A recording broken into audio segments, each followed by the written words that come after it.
eyes, scanning the black, tracking the heat, never turning back. Control 22, a covert gaze. Control 33, in the cosmic maze. Controls in the mix, secrets untold. Silent watchers, brave and bold. In the shadows, they silently glide, protecting our interest, far and wide. As fears, sentinel of the night, watching over with infrared sight, alerting us to threats afar, guiding our defenses like a guiding star. In the silence of space, they keep their post, shields unseen yet feared the most. With precision and speed, they warn of danger, keeping us safe from the missile's anger. As beers, sentinel of the night, watching over with infrared sight, alerting us to threats afar, guiding our defenses like a guiding star. Controls in the mix, secrets untold, silent watchers, brave and bold. In the shadows, they silently glide, protecting our interest, far and wide. As fears, sentinel of the night, watching over with infrared sight, alerting us to threats afar, guiding our defenses like a guiding star. Sentinel of the night, watching over with infrared sight, alerting us to threats afar, guiding our defenses like a guiding star. Hey everybody. Okay, that's too loud. Welcome everybody. Hope you're having a good Sunday, or if you are on the other side of the world, maybe a Monday. Glad to have everybody here tonight. We're gonna have an awesome stream. So I'm your host, Ashton Forbes, like it says right there. This is the Four Orbs crew. Woo-hoo. Appreciate you guys for being here. Also, my little alien guy's not turned on, so give me a second.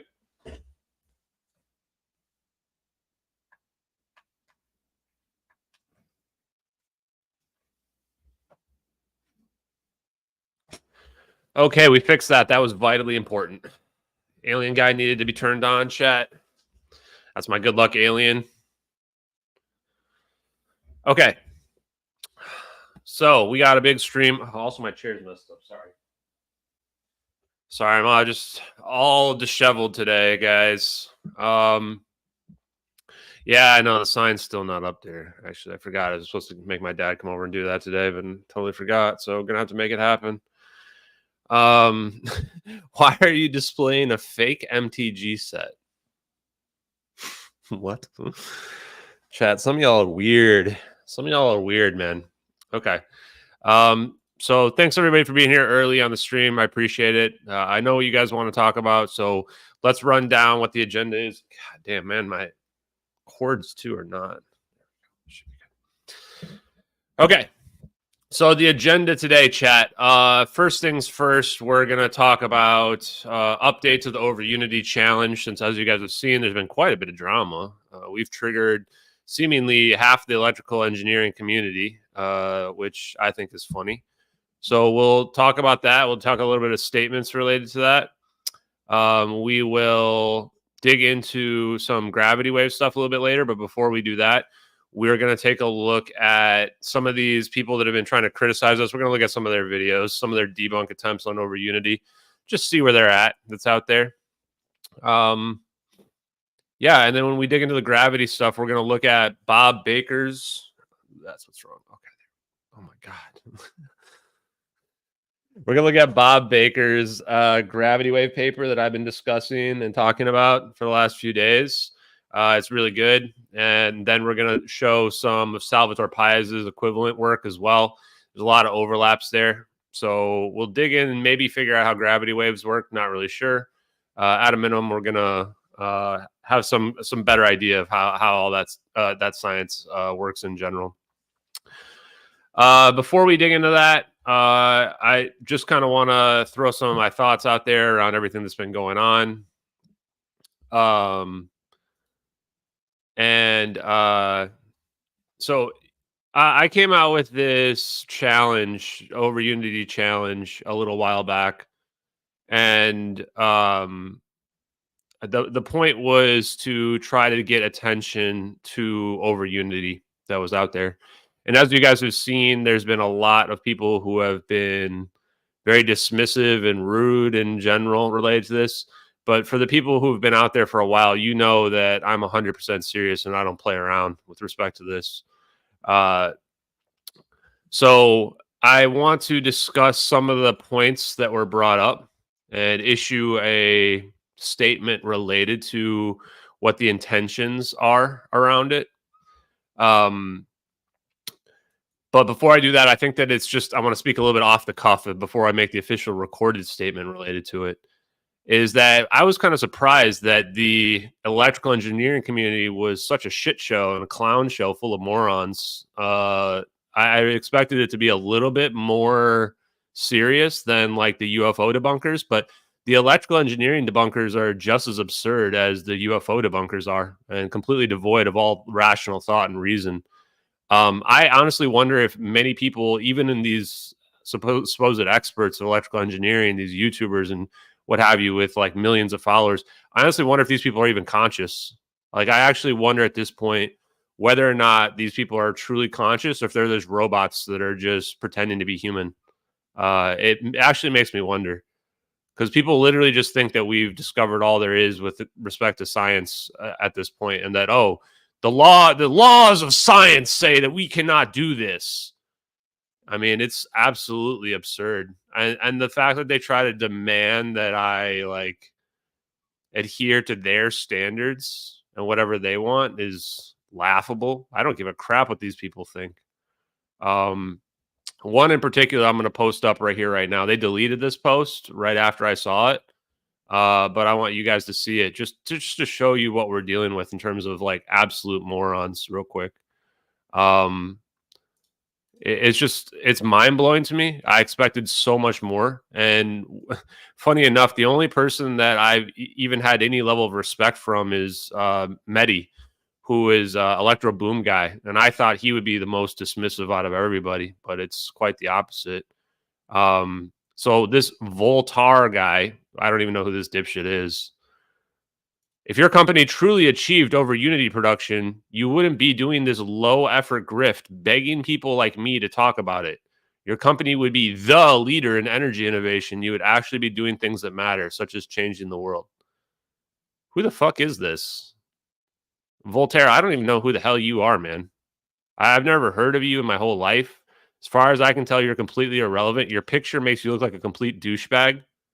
If that's your profile picture and you think that makes you look cool or whatever, like, I don't even know what's going on with your shirt in this picture. Like, if somebody's like ripping it off the side while they're like jerking you off or whatever, but like, you need to get way over yourself, buddy. Way over yourself.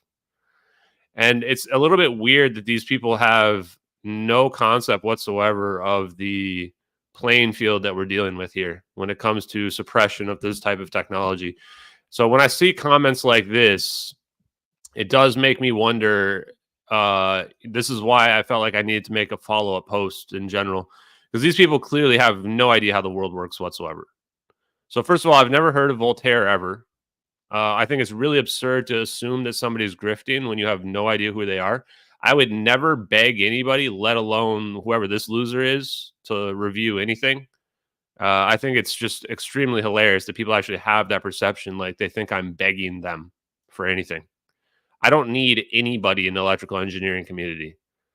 I'm doing you a favor to say that there is Overunity that's possible, and probably the first person that actually reviews it to confirm that it's real probably is going to get a lot of kudos for it. So let's just make that statement clear right off the bat. And this idea that people think that like, oh, well, if you've developed Overunity, you're just going to immediately become the number one source of all energy in the world. That's not how any of this works. This is why I'm going the commercialization route, because there's a huge aspect of like actually turning this to make it economical that people don't seem to understand. Devices aren't just free. Like free energy doesn't mean that, oh, I'm just producing a device for free that can freely produce infinite energy. That's not how any of this works. Like, it can produce over Unity. Yes, it costs a lot of money to produce. There needs to be a market for it, and there needs to be a business for it. And these things don't just instantly happen over time. So I felt like I wanted to address that first. Now, let me take a look at my statements here because I want to make the statement correctly. So I think what I'll do is I'll give you guys the rundown, and if you guys want to ask questions, and then I'll make the statement that I'm gonna copy and paste or like whatever record or post on Twitter. That way it'll help me to sort this stuff the right way. Okay, so first of all, I haven't reviewed any emails yet. So I've gotten probably over 75 to 100 emails already. I have not reviewed them yet. So if you've sent requests in, I haven't looked at it. What the hell's going on with my hair here? I have not looked at it yet, and I will. I'm going to probably start looking at them today. But keep in mind that we're not in a rush to review people. So please hang tight. I will let you know when I've started to review them. Also, I probably won't be reviewing people's stuff where they're just like want to talk to me and stuff like that. I just don't have time for that anymore. So that's just a heads up. It's nothing personal related to that. So let's see here. Yeah, so let's start with which of these things is the most important. Okay. I think I've got the sequence down here of how I want to do this.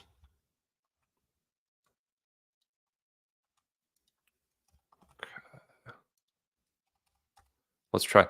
Let's just run through some of the information here for you guys, because a lot of you people are going to want to know this information as well. Hopefully enough people are watching now that I don't have to repeat this like 5 times over. So first of all, I've been providing scientific information for free and researching and investigating it for the last, I don't know, 7, 8 months, something like that, since November. So right off the bat, I've been giving people more information, like many other science people, whatever, they would be charging consulting fees or stuff, or even just information that I've been giving out there, which is trying to understand physics, trying to understand electrical engineering that's out there. And there's a lot of consultants and stuff like that as well that don't give proper information either. So you might say, oh, well, you don't understand it. Well, yeah, a lot of consultants are kind of clowns as well. And then I just saw somebody. Oh yeah, sorry. A lot of people have assumed from the challenge that I posted. Sorry, let me line this up.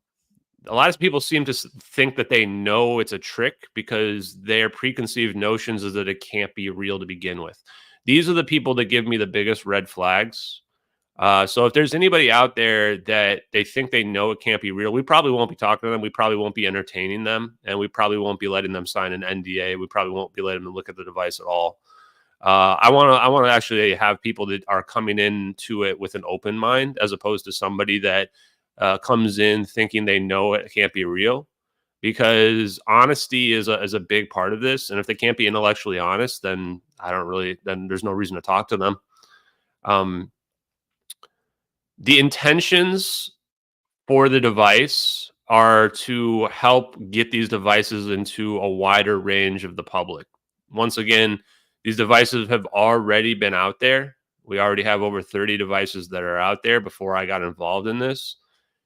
And the reason for the NDA is to ensure that the intellectual property does not get stolen and does not leak out in any other fashion other than the controlled fashion in which we are trying to leak it out. So other people that think that they want to control the flow of information outwards, you don't get to control that. If you develop your Overunity device, then you can control the flow of information any way that you want. The point of the NDA is not to trick anybody. One second. It's not to trick anybody, and it's not to prevent anyone from saying it's fake. In fact, the NDA wouldn't cover that at all. You could still theoretically lie, and you could say that it doesn't work. That NDA wouldn't prevent you from saying that. The NDA would only prevent you from saying exactly how the device operates. That was not going to change no matter what people think. We do not care whether or not you like the idea of the NDA existing or not. Nobody is out there begging anybody to review it. In fact, we don't care if you believe or not either, to be perfectly honest with everybody that's out there. If people are too afraid to sign the NDA and too afraid to review the device under our terms, that makes no difference to us whatsoever. We don't care about any of that. Like, we are doing the engineering community a favor so that they can actually see that it works, and then they can adjust their worldview accordingly. Our goal is not to show the world how this works. There's a very controlled element to this type of technology that both the entity I signed the NDA with and myself totally understand. And I think that the general community and general public has no idea about. So we are doing this in a very controlled fashion, and it's very deliberate in the way that we have decided to move forward with this. So whether or not you think the NDA, you would disagree with it, then you can move on with your life. That's fine. We will not be making it open source. We will not be putting it up for peer review. We will not be giving it to institutions to review. We will not be putting it on CNN or major television. That's not going to happen. So I've also spoken with the entity since yesterday as well. And we have both are in 100% agreement on everything that I'm saying here today. I think I want people to understand how easy it is to suppress this type of information and this type of technology from the world. When you look at people's attitudes, then you can tell very quickly. Okay, sorry, one sec, guys. My dog wants to come in. Lulu, come on, just let you go. Come on, come on. Come on.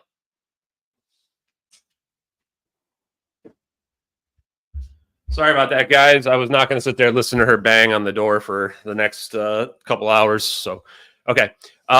So with the idea of the suppression,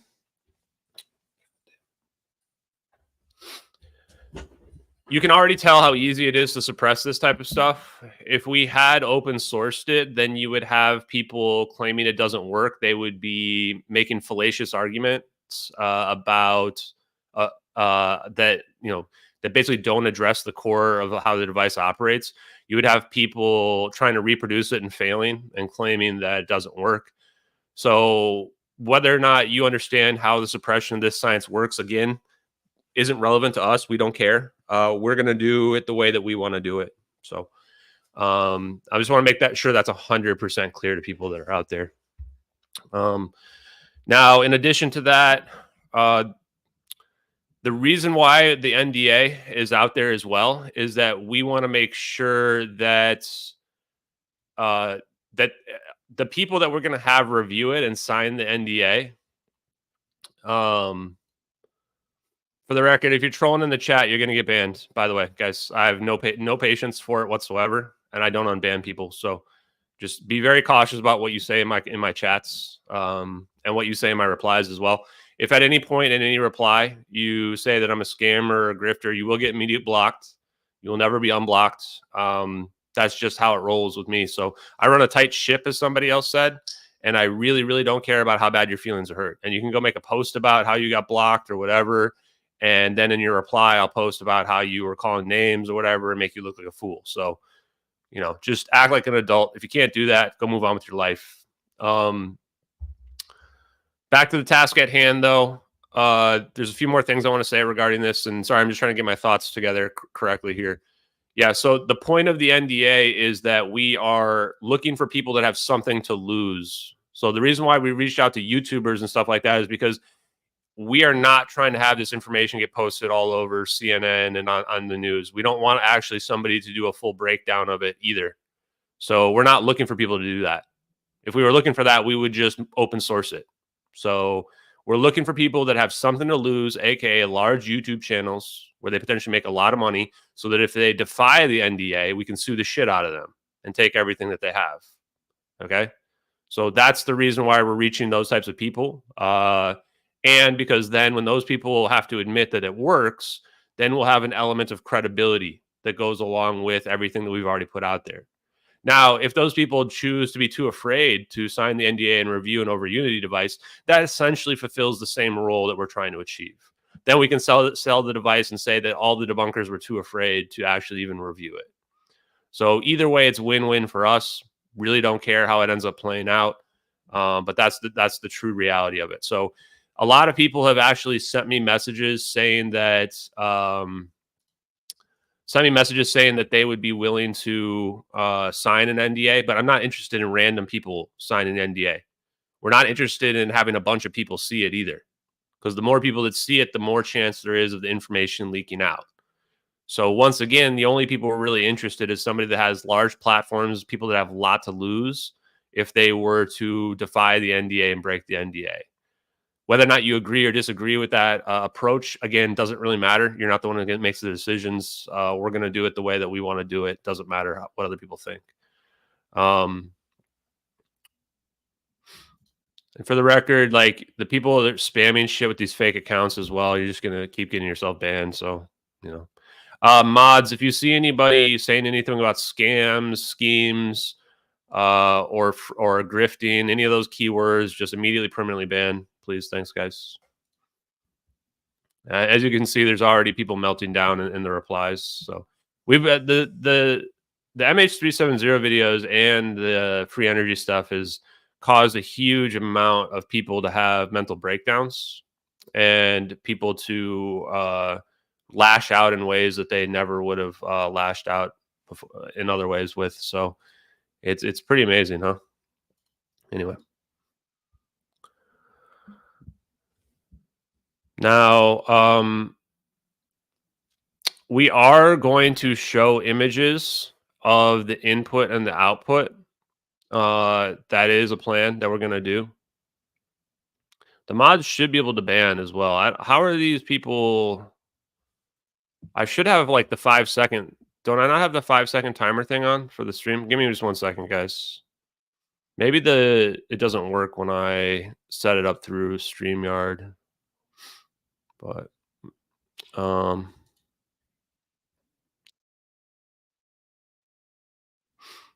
me see here. Let me just check my settings on this real quick so we can avoid some of the trolls or whatever. As you can see, guys, like this is already the stuff that we deal with, though, a lot of the time in terms of some of the trolling that's out there. Is this it? Pause. I don't know where it is. Anyway, we'll just have to deal with it. It's no big deal. It's just some trolling. Okay. Yeah, mods, go ahead and just, if anyone's spamming like that, just ban them right away, guys. So yeah, we are going to show images of the inputs and outputs, and we're going to try to do that as soon as possible. So that once the device is ready, even before I go and show up, we'll set up a multimeter to it. We'll either show a video or we will show the inputs and outputs on there so that people can see that it is producing Overunity. And I think that will draw more attention for some of the people that are some of these engineers or whatever, the debunker engineers, because ultimately that's what they're going to do themselves. So the moment they see those photos, then either the photos have to be real and they're going to start getting worried, or they're going to start thinking that we cheated somehow. And when they inspect the device in person, they'll be able to see that it's legit. I think, in fact, some of the engineers, the moment the engineers actually see the device and are explained how it works, they're going to think that it works for sure. Wow. Yeah, mods, can you please start banning some of these people like way quicker, by the way? My mods that are out there. I've got like 5 mods in the channel right now. Just ban these guys the moment that you see the spamming, guys. Please. All you have to do is right click and you can ban them. Yeah, it's pretty straight. It's pretty easy, guys. Okay. Now, the other thing I want to say as well, sorry for the delay here. Jesus, man.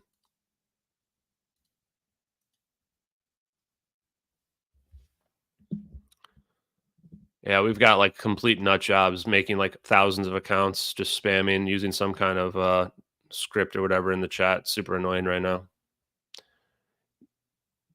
Yeah. That just goes to show you guys this is the level of disinformation that you get when you're over the target. Like the government knows that we're doing this, and they're going to send and deploy every single thing that they can to try to slow us down, to try to troll, try to discredit or whatever, because they're freaking out. Like I've been pushing it to the absolute limit with respect to all of this science, technology, and everything that's out there. And there are some people out there that really, really, really don't want this to happen. And there's really nothing they can do because I have too big of an audience at this point. Um, so there's not much they can do about that. And I'm trying to figure out how to set. Normally I set the slow chat, so that's what I don't understand why it's not set. Because we used to have to set this because we'd have people posting racist stuff all the time. Like I have it. I'm looking at the settings right now. I don't know why it's not working. Customization. Oh, here we go. Subscribers only. Okay, here we go. Okay, well that's the end of that. So slow mode. 10 seconds. No wonder. So it did have this setting set. Okay, sorry guys, I got rid of that. So we have a slow mode set now. That'll be the end of the trolling. So there won't be any more trolling more. Yeah, they are literally seething. Like it's pretty funny how much that this upsets people that are like just little spam bots and morons. The spam bots thing's done though, guys. I blocked it. It didn't automatically set from StreamYard. I didn't realize that. So I set it to subscribers only, 10 minutes. So that ends it. Okay.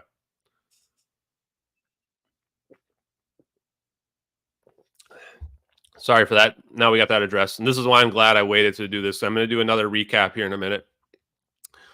So we are going to show photos or video of the inputs and outputs.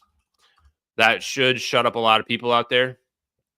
But not sure. Now, the other two things I want to say as well is that people wonder, like, why is this information not out there? Why are people not pushing the information out there? Why are the people that can create these devices not out there? Because they have no incentive whatsoever to do it. People have this false perception that if you put the information out there, you will become an instant billionaire or trillionaire, or that you're going to win a Nobel Prize. That's not how any of it works at all.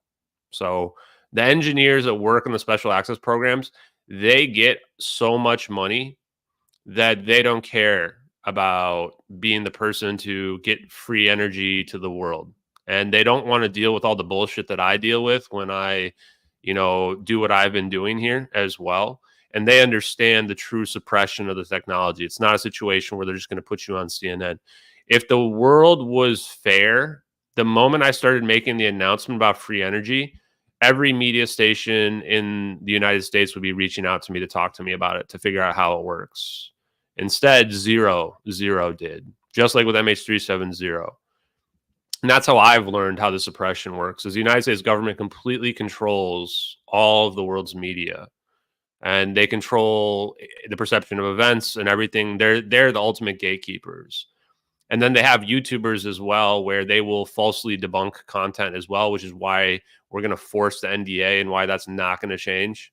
Because if people try to push disinformation about how the product works, or try to push the product out there without our control and express written consent, then we're going to take everything that they have in the court of law. So once again, this is the reason why we're doing that. It's all very calculated. This is not just some whim that's out there. And we are just looking for validation from the public. We're not looking for a public demo. So hopefully that clears all the questions up that people have about that.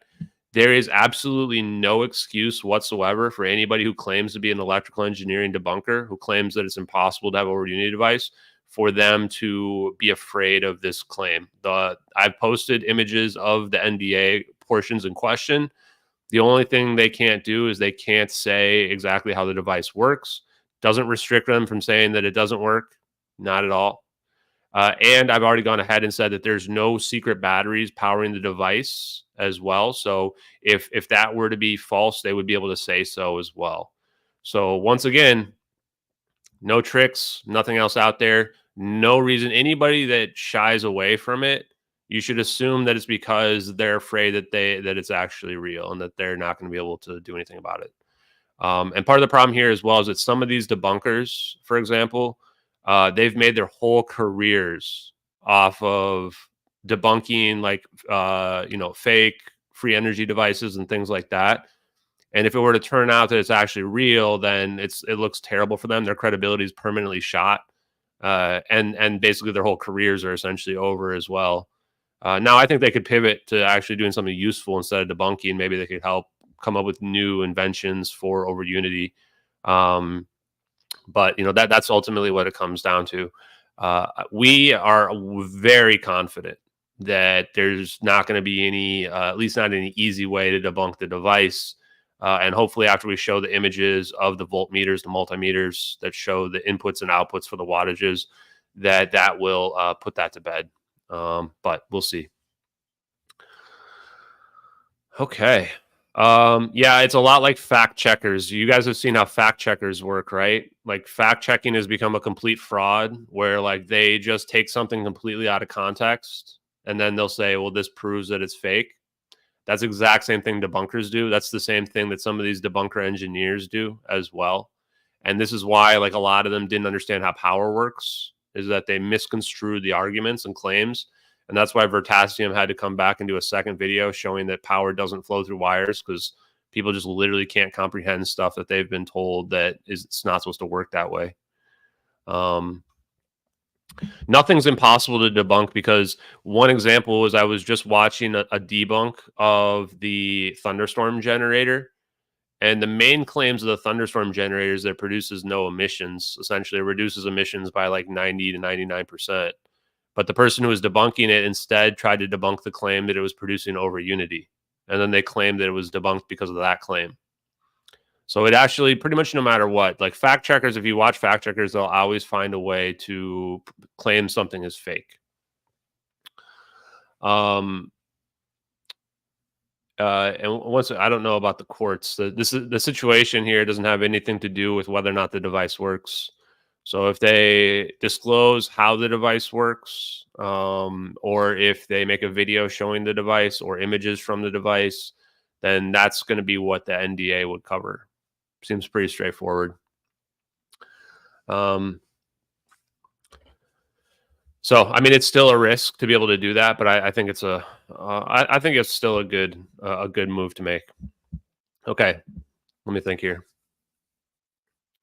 And yeah, by the way, I'm drinking Mountain Dew today because I wanted some caffeine, but the coffee machine wasn't warming up fast enough. And then if there's other questions, I'll address those before I do a quick recap. I'm going to do the recap a lot faster so I can clip it easier. Yeah, the Holcomb energy system, my understanding from looking at this is this device is going to be significantly more expensive than the devices that I'm promoting out there. And I don't think it works the same way as well, at least from what I've seen from Dr. Greer. He says it doesn't have any moving parts. So completely different kind of device in general. With respect to the patents, we have not made any statements on the record regarding if it's been patented or not been patented. So if anybody's claiming one way or the other, they're lying because they don't know. The only people that know are me and the entity that I've signed the NDA with. So if you want to go fishing around for patents, you're certainly welcome to, but I have not confirmed or denied that there are any patents out there. And in the future, we may disclose the answer to that, but for now, we're not going to. So let me see here. How long will it run? Essentially, it can run forever, Kimberly. That's the whole point of the device. Yeah, we are going to be very selective about who we choose. Now that you guys understand the nature of the situation, now you understand why we have been soliciting information. That's why if people don't feel comfortable sending like personal information, then I can just exclude them right off the bat.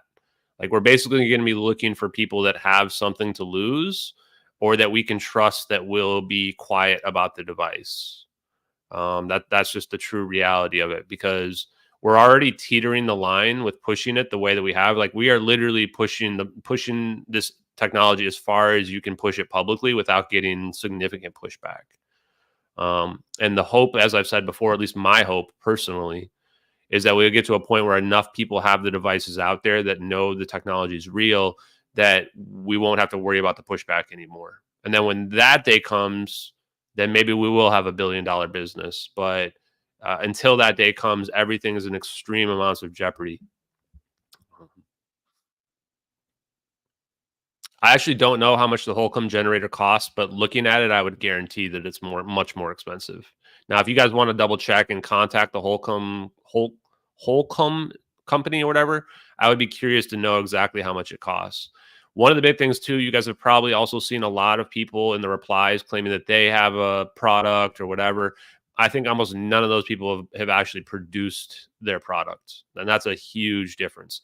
Having an actual product that people can actually buy that can be produced is a big difference than somebody having a conceptual concept. In fact, there's that one person, I don't remember what their name was, guys. What was that 1776 quantum thing that was supposed to have happened like yesterday or something like that, where that person was afraid that they were going to get killed and blah, blah, blah, and begging everybody to share stuff on the blockchain? That's never going to work out. I wish them the best. So if you are interested in something that's more open source, you are welcome to go support that person, and I wish them the best of luck.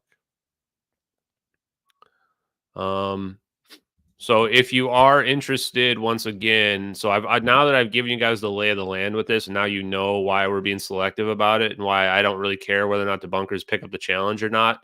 The email address, the company is called EtherTech. That's company between myself and the other entity that I've signed the NDA with. And our email address for inquiries is ethertechllc@gmail.com, AETHERTECHLLC@gmail.com. Now, people say, oh, why did you do Gmail? Well, A, I'm not going to be giving anyone's personal information away. And B, I'm not worried about the government reading the inquiries because they're already watching and seeing everything I'm doing. I mean, I'm pretty damn public here about this. So I thought about doing Proton Mail, but there's not really that much to hide. I'm not worried about somebody hacking the Gmail account. I don't think that's going to happen. But if you are feeling comfortable with sending your personal information, then don't send it. It's not a requirement. But if you want to be considered, we need as much information as possible so that we can trust you. Simple as that. Okay. Hey, Billy, knowledge or no downside. Appreciate you, brother. Okay. I'm looking to see if there's any other questions before I do a quick recap on this, and then we're going to dig into some videos.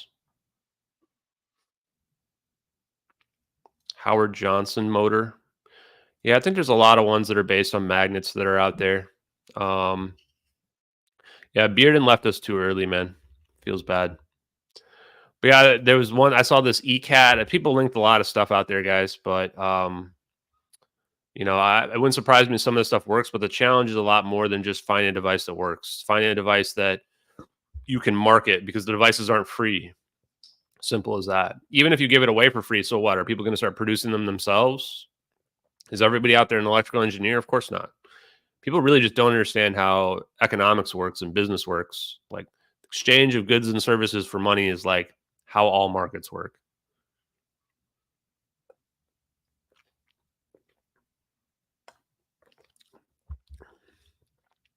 Selling the device, not the plans for the device, for Jerry Swoboda. So we're selling the actual device, not the plans. If people are interested in using it for research purposes and reverse engineering purposes, there'll probably be an extra fee associated to that, just for full disclosure. Not necessarily, we're not going to automatically turn that down if that's the case, but maybe. Not sure. This is the alpha stage. So in the alpha wave, we're only going to be selecting a certain number of people that we can fulfill the products in a relatively short period of time, just to get it out there. And we're going to be very selective about who we approach. So I hope people don't have fear of missing out, because at the end of the day, this is a risky situation in terms of getting out there. I don't feel like anybody's going to have their device taken away from them unless you start posting it on YouTube or whatever there is that's out there. And if so, yeah, I don't know. I don't know what'll happen. I'm not doing that for the reasons that I stated before. The information, there's a post about it, guys. So go back and look at my post. Go look at my pinned tweet. I'll pull it up real quick right now so you can see. I've had all the information out there. I'm pretty sure it's in my pinned tweet. Yeah. Okay. So I'll show you guys where it is. Looks like I'm wearing the same shirt, but I'm actually not. It's funny. That shirt I was wearing the other day was pink shirt. It looks very similar to this one, though, in this color. So just I'm not wearing the same shirt, but so here's the challenge announcement, guys. It's pinned to my profile, and in the reply here is the Overunity announcement. So name, age, occupation, and business, and contact information. You don't have to send us your contact information right away. It does help facilitate it, but we can chat back and forth before you want. If you don't feel comfortable sending your phone number or whatever, that's fine. I understand. How much power you want to generate. This is very important. Very important. So first thing you want to do is you want to figure out how much power your house or whatever operates or wherever you are trying to use it. I will repeat the email address in a second, guys. So you need to figure that part out because we don't want to get in a situation where we produce a device for you and it's not producing the amount of power that you want. So you will be responsible for figuring out how much power that you need. We can possibly help, but it's much easier if you have a better idea. Your budget in terms of what you're willing to spend, how much of a deposit you're willing to put down. The most we would need is 40%. We could potentially work with situations where we're putting down less. This money is going to the raw materials and labor costs to mostly just the raw materials, honestly, to produce the device. Because we don't have investment. We're not taking investments. We're just producing devices on demand. Whether or not you are requesting proof of functionality in person, meaning you want to actually come and see the demo model to ensure that it's working, you would also then be responsible for bringing your own multimeters related to that so that you can test it yourself so that you can feel comfortable with it. Your intentions for the device, is it business or residential purposes? Are you planning to use it on or off the grid? Are you planning on sharing it with others? Are you planning on using it for research, educational, or reverse engineering? So obviously these questions are related to, we want to know if we can trust you and what you're going to use it for. I'm not going to expressly state what we're looking for, but you guys have a good idea now at this point based on what I said. And then do you have any other conflicts of interest? Like if you are trying to make your own Overunity devices, or if you work in the energy industry or any of that stuff, then we want to know about that as well. And then, of course, we reserve the right to accept or decline contracts for any reason. The email address is ethertech, AETHERTECHLLC @gmail.com. Okay. Did I not put that in here? Yeah, I guess I probably should have added that. How is this a serious thing, huh? Can you guys report this fake community note here? Wow, it's wild, huh?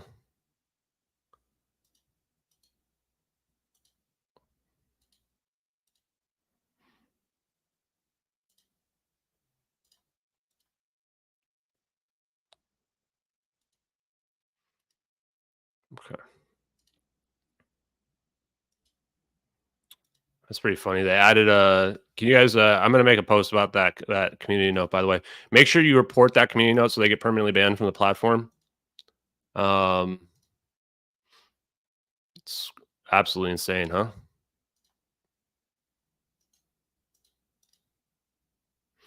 Report that community note as harassment, so that person can get banned from the platform. And what is wrong with these people, man? People are really broken, huh?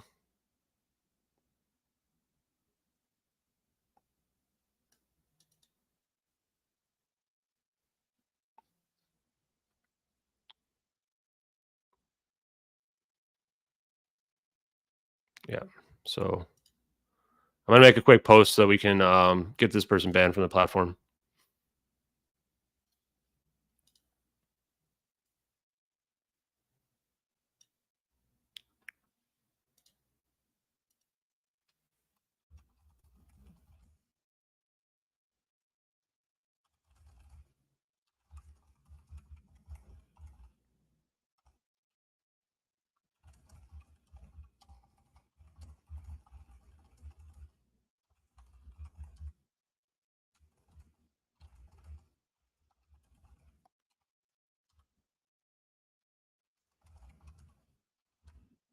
I may have to actually send a cease and desist to Twitter over this community note.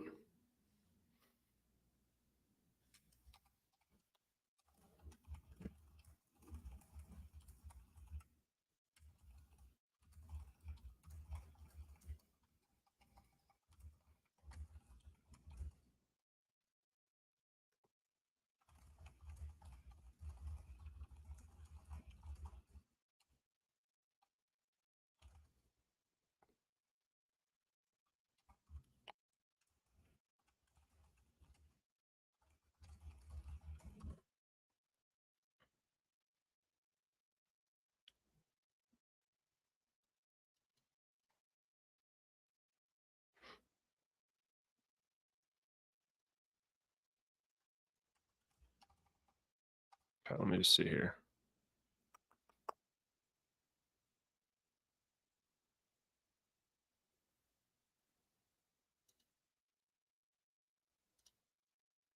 Okay. Sorry, guys. Let's get back to the task at hand. Wild, huh? Okay, Sean Kettle says, speaking with Michael, I don't know who these people are. They did a great interview with Salvatore Pais, have a fantastic network. They can hear your Overunity device. I appreciate it. I'm not really interested. I don't really need, like I said before, we aren't just necessarily trying to get it to a wider audience. We don't need validation. We already know the device works. So it's just an opportunity for other people if they want to play in. Obviously, there's people out there that don't understand how science and physics works, that are falsely community noting my content. So like that's part of the reason why I issued the challenge, so that we don't have to deal with that. So if you are watching this, please make sure you vote that community note not helpful. Please make sure you also, on the top right, you can report the community note. Please make sure you report the community note as harassment, so that the community noter will get banned from the platform.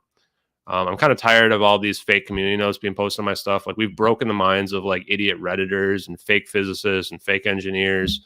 At the end of the day, the device does 100% work. The laws of thermodynamics will be re-understood. And there is actually an ether. The Michelson-Morley experiment is wrong and has been misinterpreted. I've already posted proof of that as well, which is undeniable. It's not a matter of having to read or understand anything. You can literally just watch the experiment that I showed that proves that it's wrong. So I don't know how I can make it any more clear for people. I've addressed every single question that people have around it. So if you're the kind of idiot out there that gets off on community knowing stuff because you don't understand the concept of science, I would ask you to go do something else with your life while we move into the future. Quite wild, man. Quite wild. And these are the same people that are like spamming with fake spam bots in my replies, by the way, as well. Yeah, society is very broken, man. Will you continue to work on MH370? Yeah, Overunity will prove that MH370 videos are real. The same exact science works for both. So, yeah. So the science behind the videos being real is the same. Like anti-gravity and Overunity are very interconnected. So, okay, let's keep moving though. Sorry about the delay there, guys. Yeah, like source in Wikipedia. Yeah, irrelevant harassment, not needed. I mean, the whole post is a post about me starting up a company. There's like literally no need for a community note even on that post. So it wasn't even a post where I'm saying like Overunity. I don't even think I even said Overunity is even possible. I just said Overunity, here's my announcement. And claiming that something's a scam is 100% defamatory, like 100% defamatory. So if Twitter left that up, I would sue Twitter over that. That's an easy defamation case right there. So once again, for the people whose brains have been broken, and by the way, if I do see anybody big out there saying that, I'm going to sue them as well. Like we're not messing around here. If you want to lose everything, come at me, right? If you make a public statement, formal statement, and you have a big YouTube channel, and you are claiming that it's scam or fraud without actually any evidence, I'm going to take all your shit. Is that clear? I think I'm going to add that to the message now because we've broken so many people out there. Pretty wild.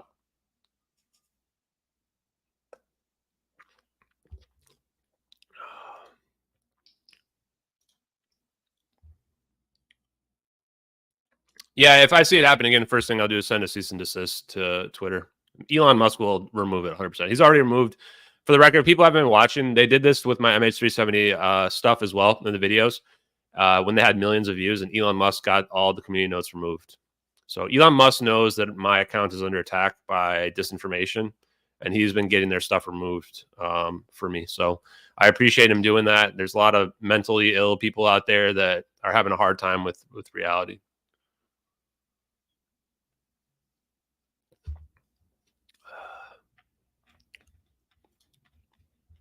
Okay, guys, here we go.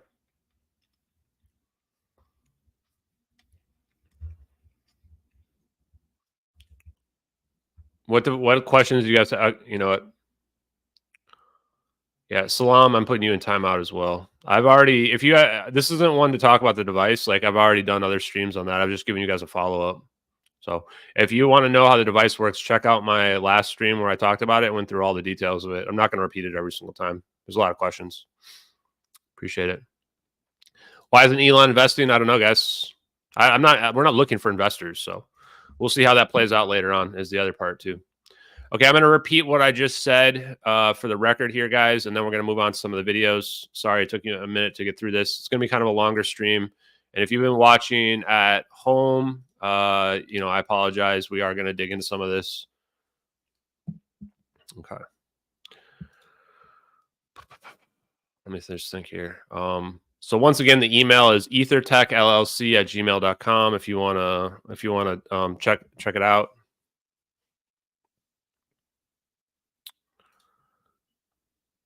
Okay, here we go. So there's been a lot of controversy related to the Overunity device and EtherTech and the challenge that I put out there. So I want to address some of the concerns that people have. A lot of people immediately assume that it must be some kind of trick because they knew that Overunity theoretically was not possible before they even have seen the device. I think that's a very presumptuous statement to make. That's why we issued the challenge, so that if there are prominent people that want to see it, that have that want to put skin in the game, they can sign an NDA, they can be told and shown how the device works, and then they can even inspect it firsthand. It's very simple to simply put a meter on it, on the input and the output, and then you can see that it is producing Overunity.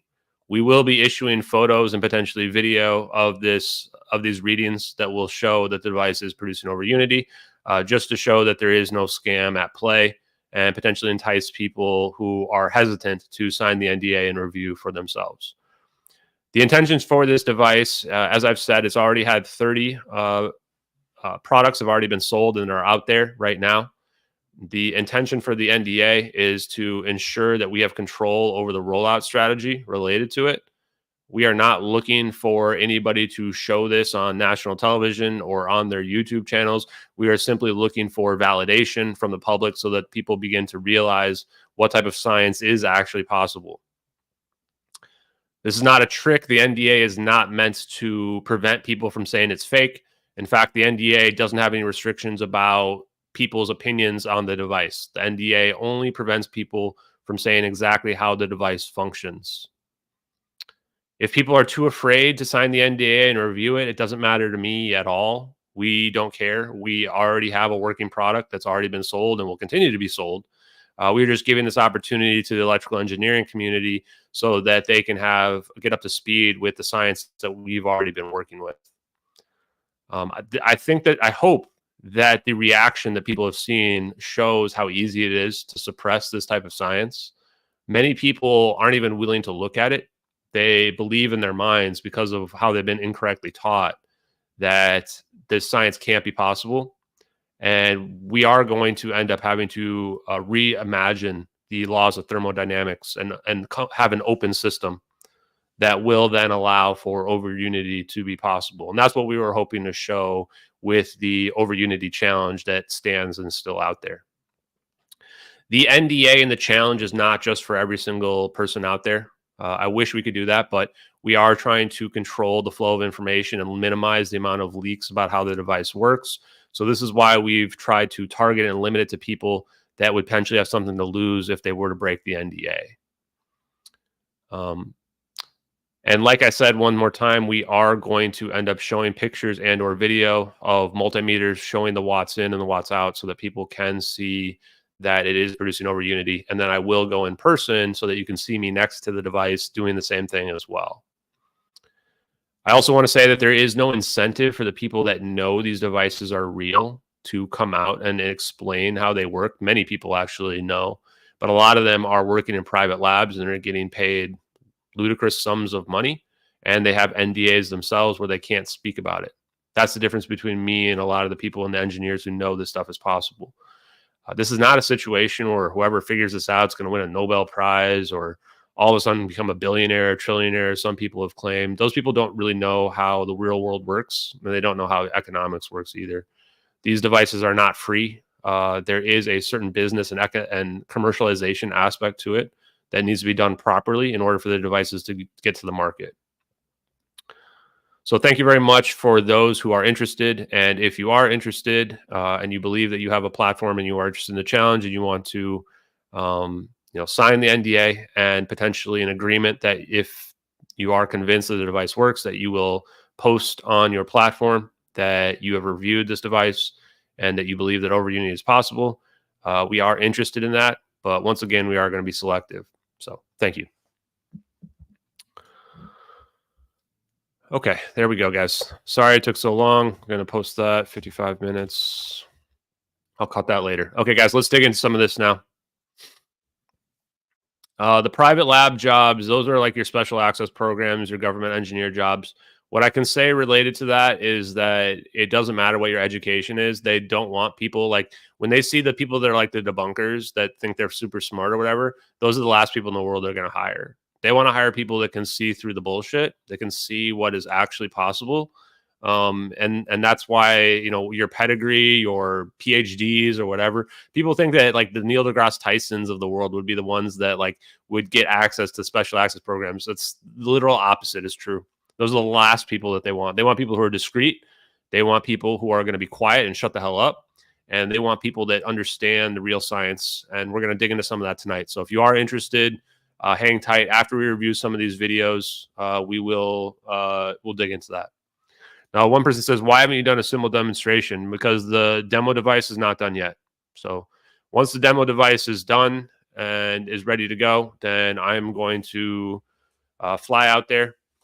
And then we will do a demonstration, but we're not going to show exactly how the device works. We'll either blur it or we'll cover it up. But we'll show the multimeter so that people can see it. Okay.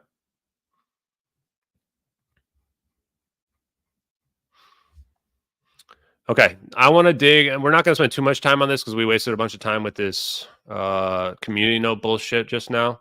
But I want to look at some of these videos as well. Let's start with, so there's 3 people. What was it? eevblog was one of them, right? eevblog. I think I saw Jeremy Felding in there, or Fielding. I think it was Fielding, right? And then we're also going to look at ElectroBoom guy. I want to take a quick look at some of their videos and see some of their debunk attempts and see if I can debunk the Overunity devices faster than they can. Just to have an idea.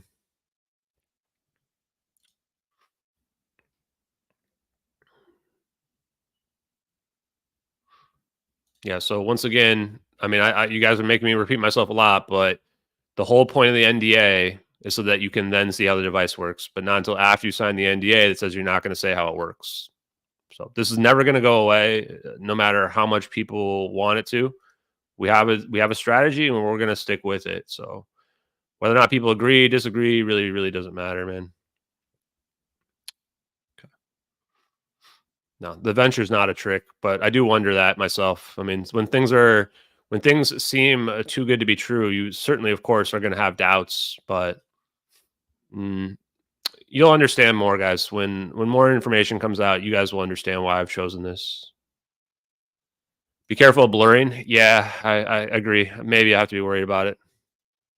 Good question, man. Thanks, Larry, for that advice. Appreciate it. Okay, so let's start with eevblog. Here we go.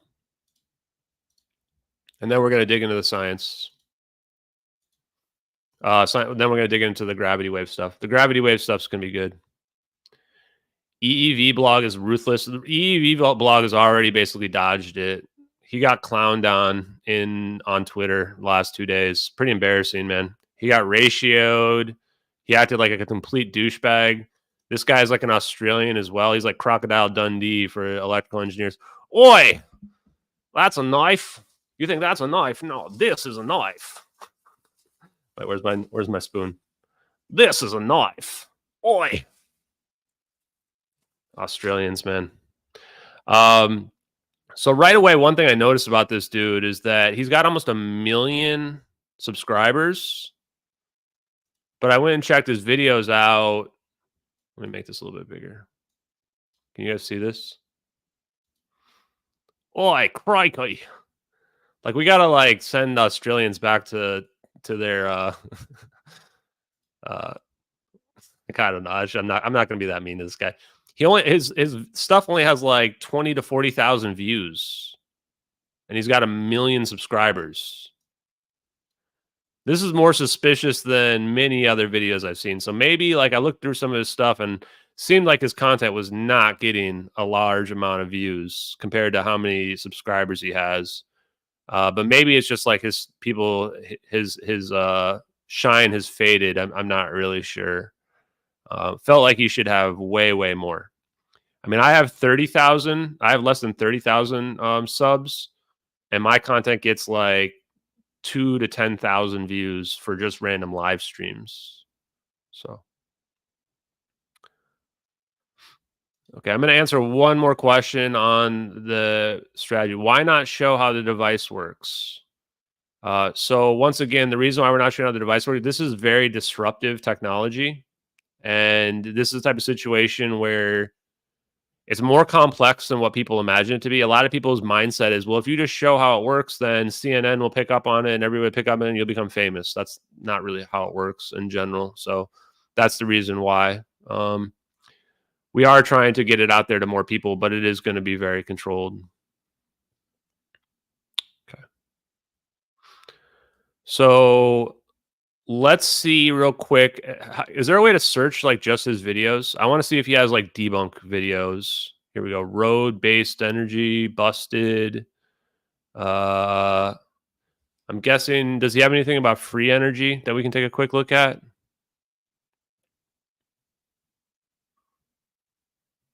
Scam, portable kinetic molecular heater. Let's watch this one real quick. This one seems, I want to see, oh yeah, he's got a lot of fraud and scam stuff here as well. So he definitely seems like a debunker guy, right? Most efficient solar panel busted. Does anyone know if he's got free energy stuff? Control F.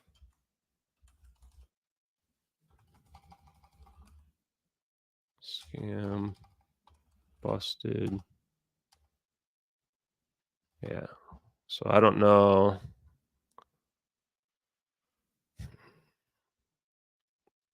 Just looking to see if we can grab one real quick. I didn't want to waste this much time on it. Superconductor test, epic fail. This is kind of one I want to check. Let's check this one out, chat. Have you seen the news lately? Oh, look at that. Okay, so this is going to be a good one, chat.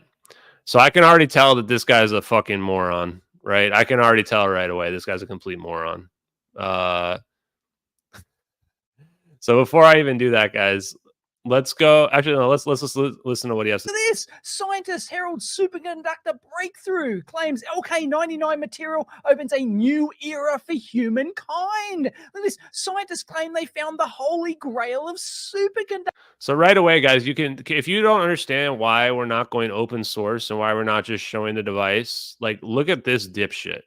Just look at this moron, right? Just look at this guy. You can tell that he's coming out right away with just completely dismissive, closed-minded attitude on something he doesn't know anything about right off the bat. He's not interested in figuring anything out. He wants to make content for trying to debunk stuff, you know? Complete con artist, this guy.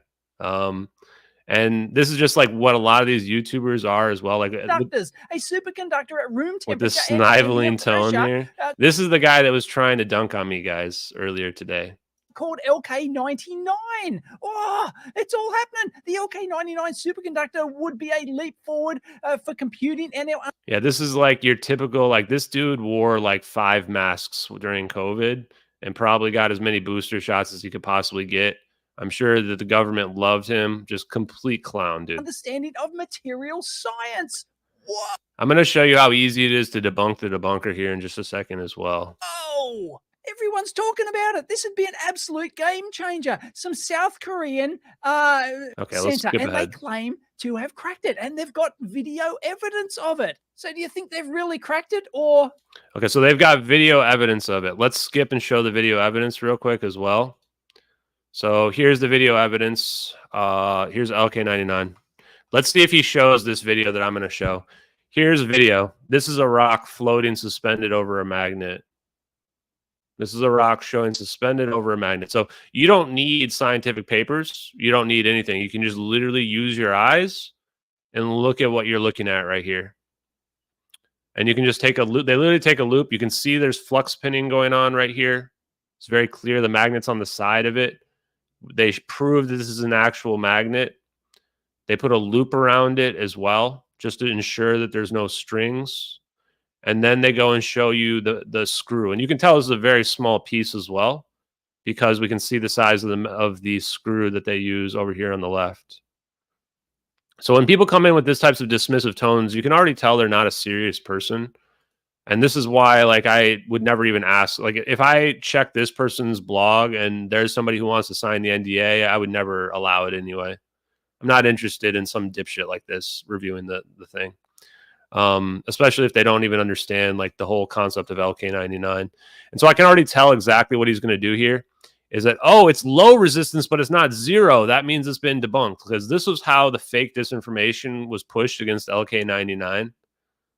No, that's Celsius rubbish, right? About 300. Look, it's like incredibly. It's not absolute zero. It's not absolute zero.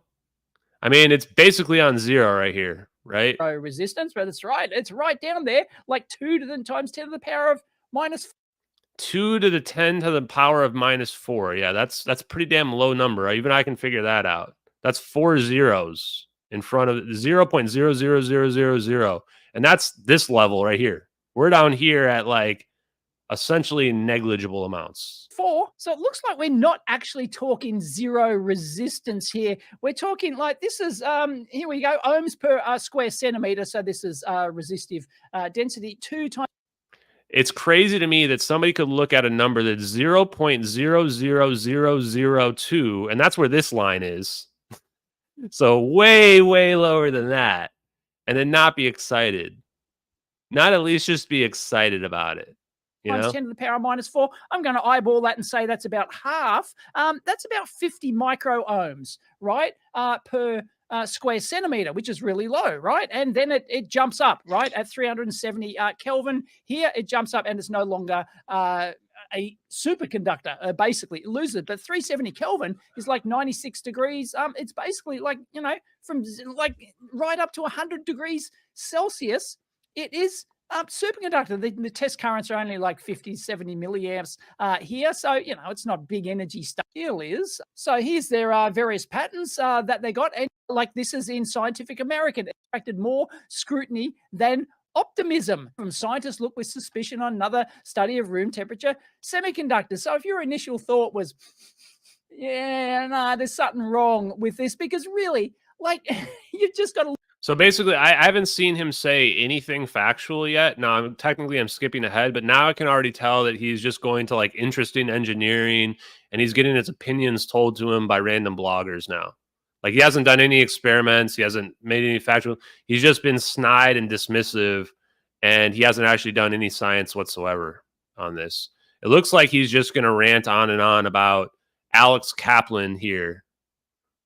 And discovery of my lifetime. I don't think people fully grasp the implications of an ambient temperature. Let's go to the Meissner effect, which of course shows the Meissner effect of the superconducting material. And you've all seen those experiments of the superconductors. You put it's sitting flat on a permanent magnet, then you pour the liquid nitrogen on it. Once it gets below the critical superconductor thing, it expulses the magnetic field from the material, and whoop, it just floats, right? And this is one of the game-changing things. Not only zero resistance would absolutely change everything in terms of like power distribution and stuff like that, but these sorts of effects. We're almost done, chat. You know, we could have like hoverboards, hover trains. We could have everything. Richard's superconductor is verified. It won't be, he claims. It's almost completely irrelevant, and all the other exactly how to make it. We're going to do a video on it, but there you go.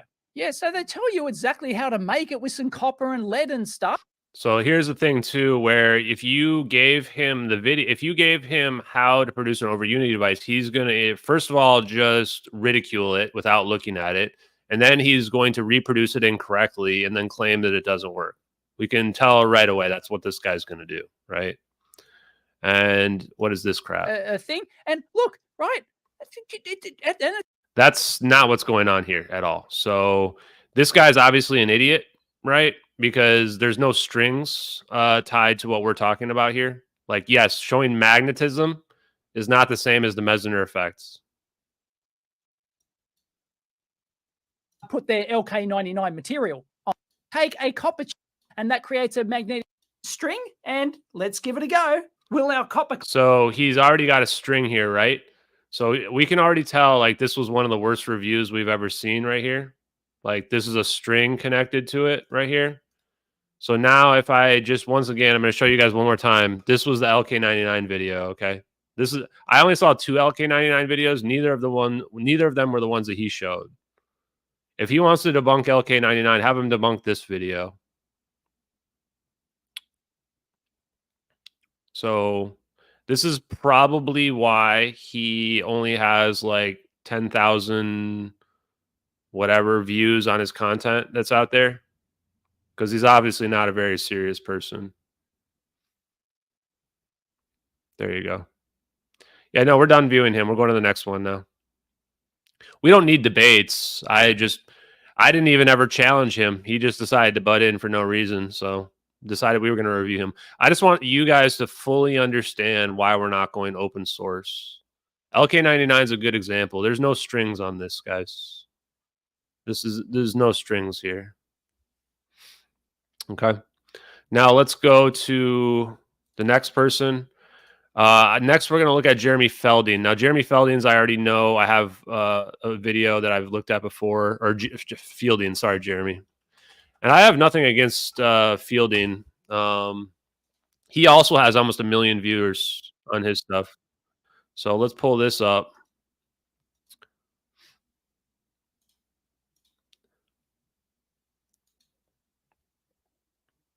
Let's see. Okay, so here's Jeremy, and Jeremy was kind of rude, even though he had no reason to be whatsoever. I'm not sure why these guys are trying to jump in right away, thinking they know something's a scam before they look at it. It seems a little bit embarrassing. In general, it also looks like what is this? 12,000 views, 25,000 views. These people have 1 million subscribers. 1 million.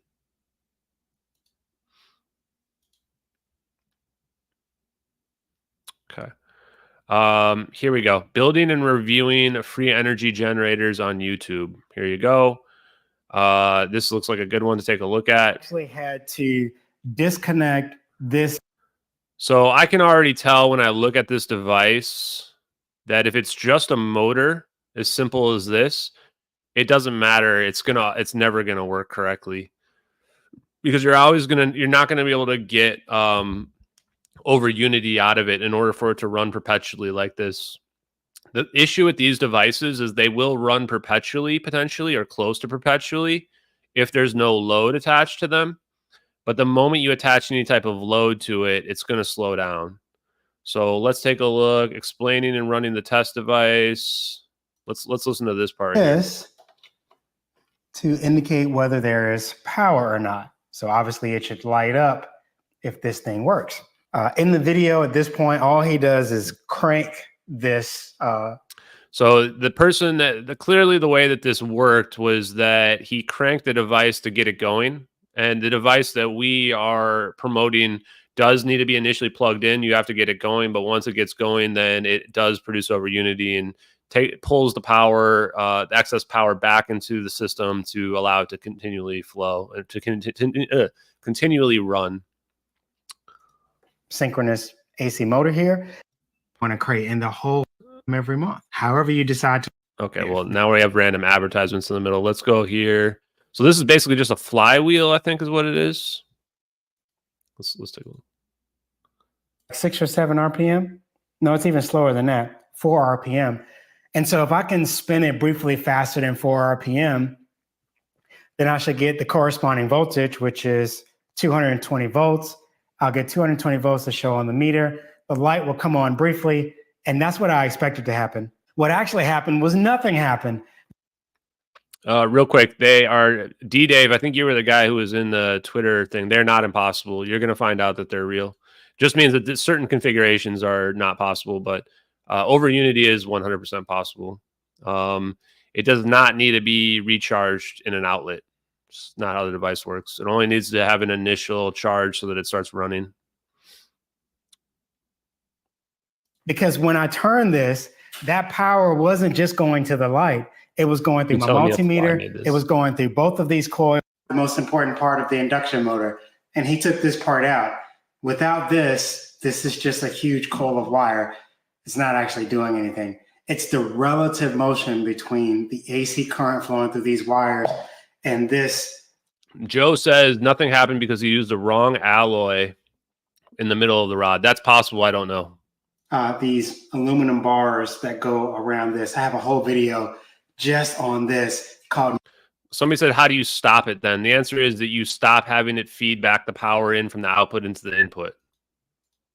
You can just like flipping a switch and then it'll slow down and stop. Nikola Tesla's greatest invention. It was this guy. You should check out that video. Anyway, this part of the design is pretty much useless without this. For D-Dave, how do you think wind power works and solar power works? They pull energy from an external source. It's not that complicated, man. So the only way I could fake this, now getting to the interesting part, is I actually had to disconnect this power bar inside of this box. So everything else is still connected, except the power strip is not connected. I also had to disconnect this motor from the power strip because guess what? If there's power on this strip, 240 volts, this motor should spin. It doesn't spin in his video, but we all know intuitively without thinking about it that the motor should run when electricity is on the motor. Because it didn't spin in his video, I disconnected mine so mine wouldn't start spinning in my hand and ruining the trick. But this is one of the fatal flaws in this idea. It can't feed power back into itself. In fact, if that worked, then you should be able to just connect these two wires together, spin the motor, and then it should auto spin because it's powering itself. Now that comparison may sound a little ridiculous. So, I mean, what I will say is this is not how our device works. As to some of you. Or I'll say the device that I've been promoting works. It seems like his argument here is that it doesn't have a mechanism to feed the power back into the system. Certainly could be possible. I won't say that I'm an expert engineer in any way. You who are used to thinking of the transformer, the permanent magnet, or these various components as adding power to the process. But once you realize they don't add power, you realize these two ideas are pretty much identical.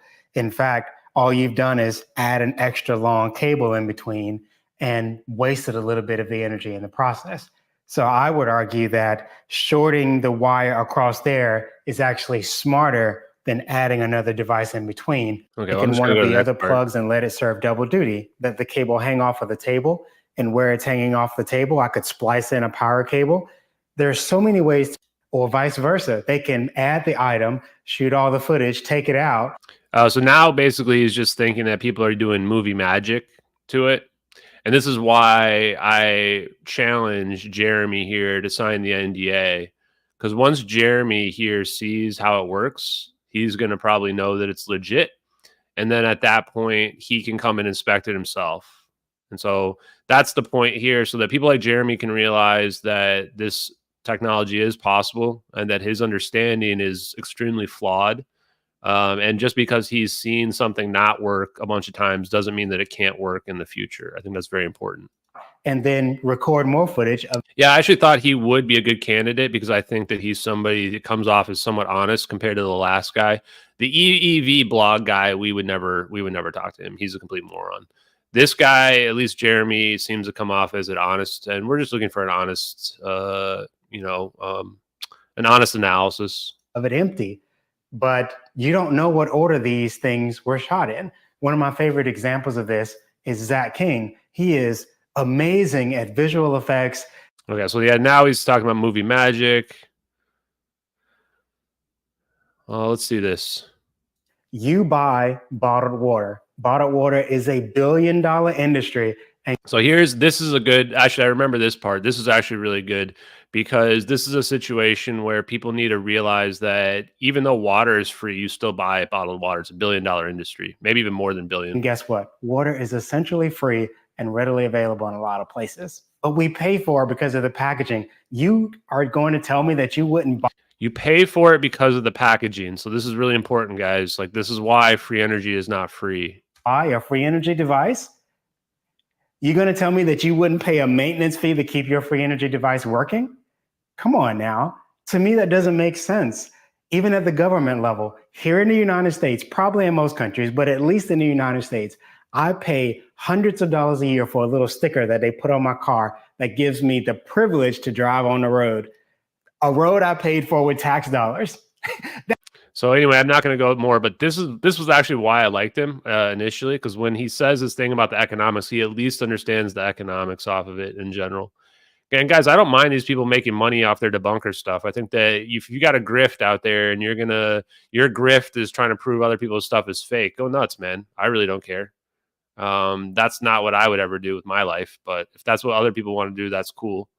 I'm happy for them to, do that. But I think that Jeremy seems like an honest guy in general. So if he's interested, he'd be somebody that I probably would let see the device and understand it if he wants to know. And this one had 1.3 million views. So this was a pretty interesting one. Now let's go to the last one, ElectroBoom guy. And then we'll talk about some gravity stuff as well. But hopefully that helps people understand the economic side of it as well.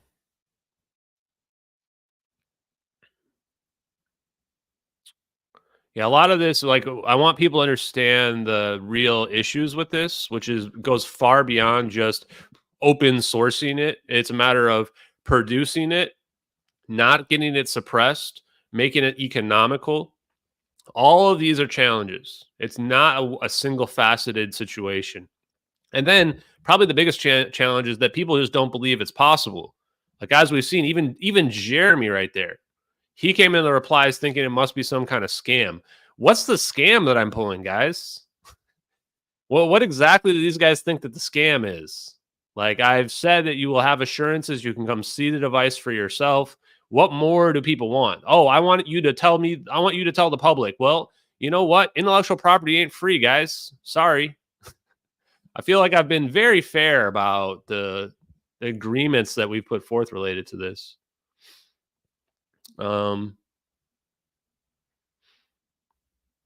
Yeah, guys, if you've asked a question and I'm not responding in the chat, it's probably because I've addressed it multiple times on the stream already. I just got to keep going forward. Unfortunately, I can't address every single individual person.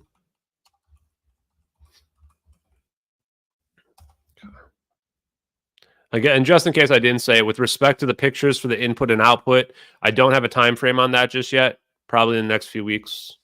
So pretty soon, but not immediately. How's that? Yeah, a lot of people will never be happy unless you give them the secret sauce for free. And even then they'll debunk it as well. That's the crazy part. They'll still try to debunk it. Even after you've given them the secret sauce, they'll make some weird statement about how it still doesn't work. It's very bizarre.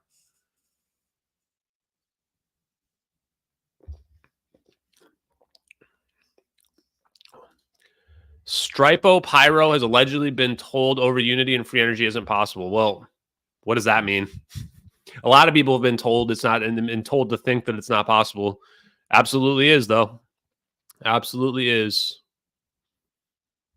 Okay, let's see what we got here. Yeah, I don't really care about people stealing the thunder. I'm not really doing this for fame.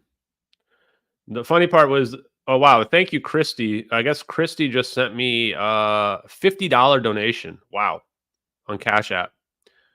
Thank you very much, Christy, for that donation. I appreciate it. Also, the other people as well. I don't know. There's probably some way to figure out who sent you money on Cash App. I do want to thank those people real quick. Maybe I'll try to thank them at the end. People have sent me on Cash App. It's pretty awesome. Very nice of you. So let's see here. So ElectroBoom guy's got 7.3 million. Okay, it's even more than I thought. He has a ton of followers, subscribers. What did I?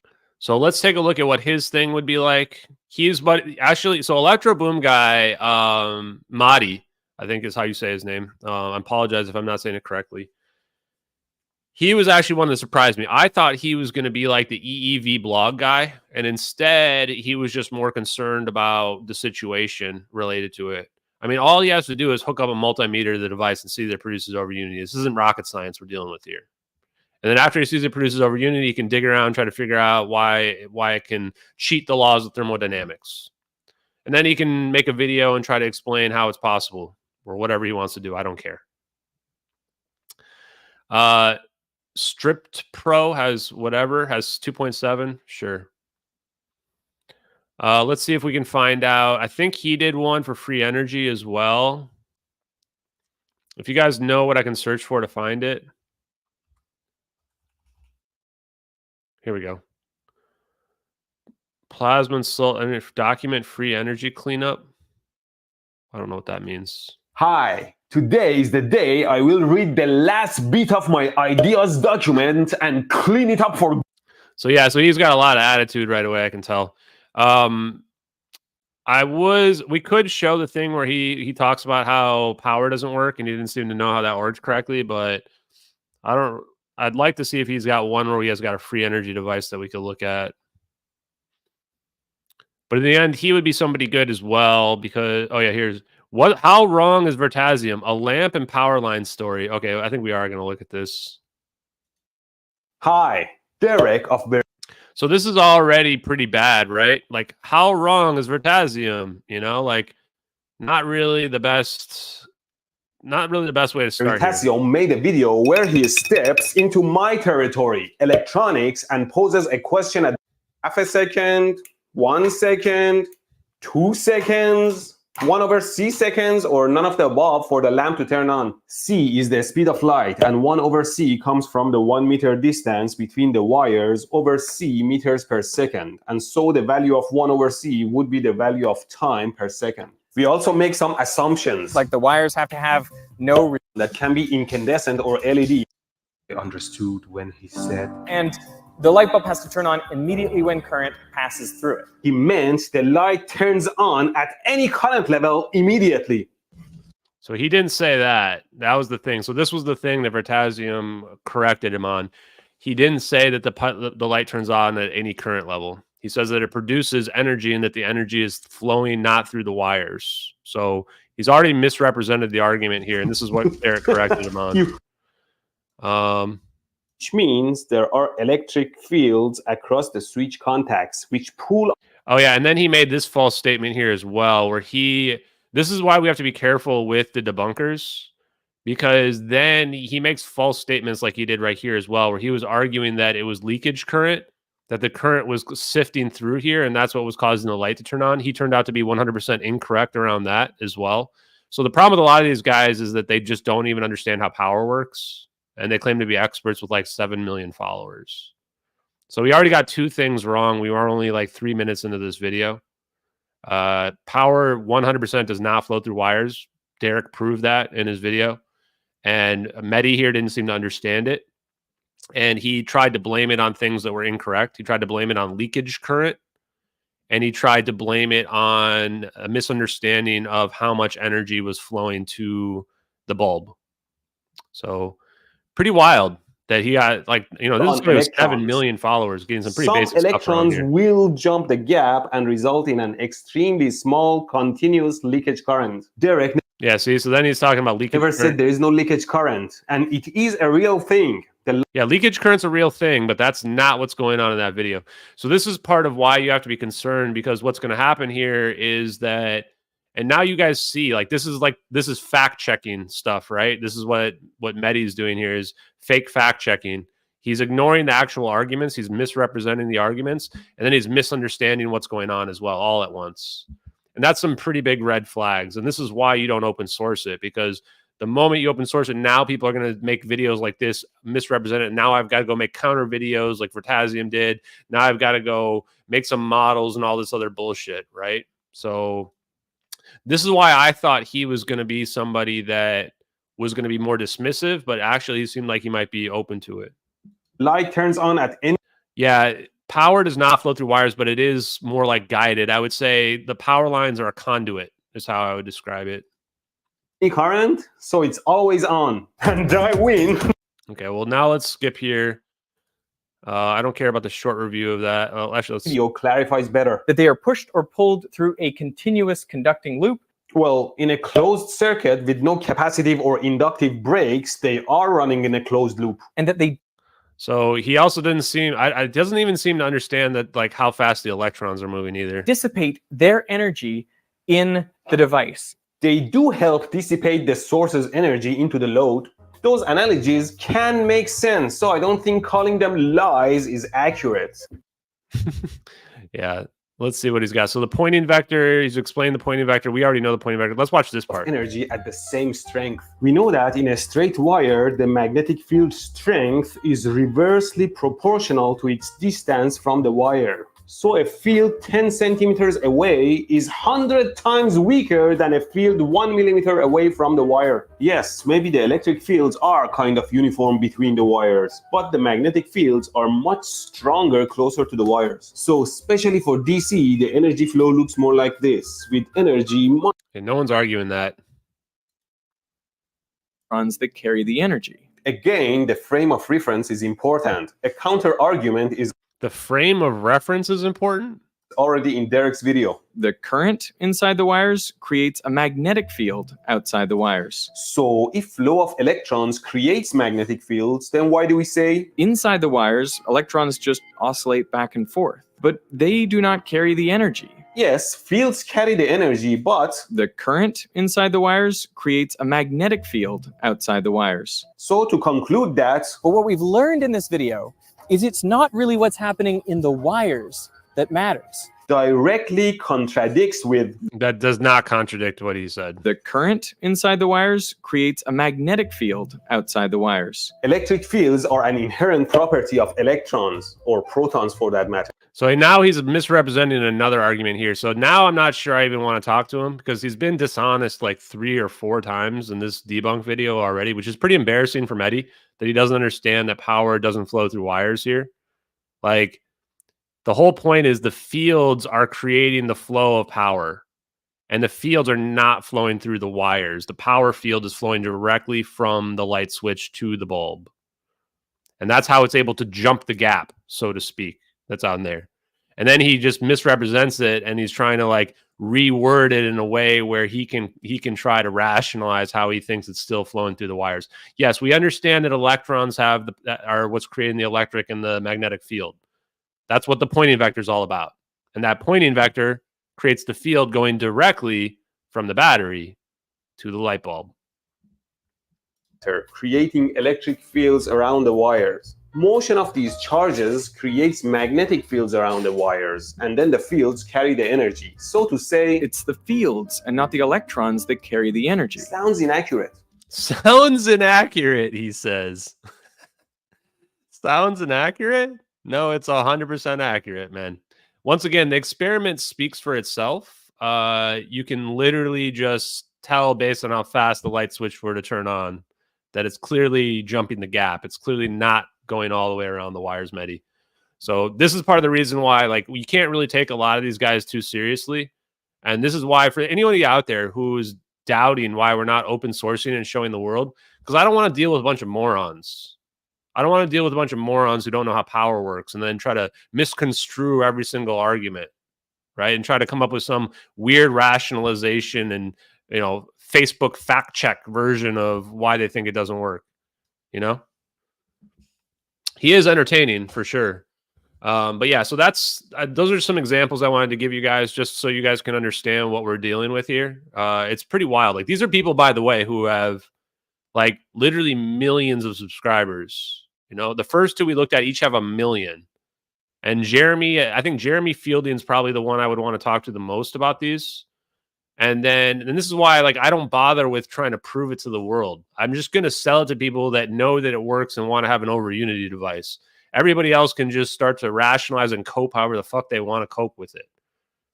But a bunch of other people as well who are like just too CNN brain to even begin to think how it's possible, and that their whole arguments are going to be misrepresenting the arguments and taking things out of context and trying to piece things together and making false claims about contradictory statements. Like, not interested.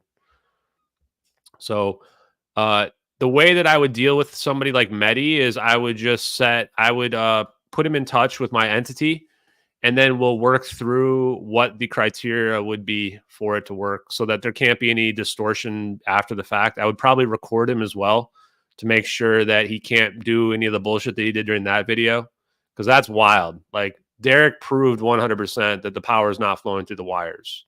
And instead, he's doing all these weird rationalizations to convince himself. Oh, but the electron is still making the fields. Therefore, the power is flowing through the wires. No, it's not.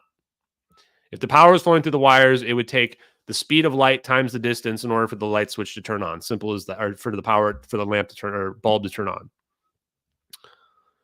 Okay.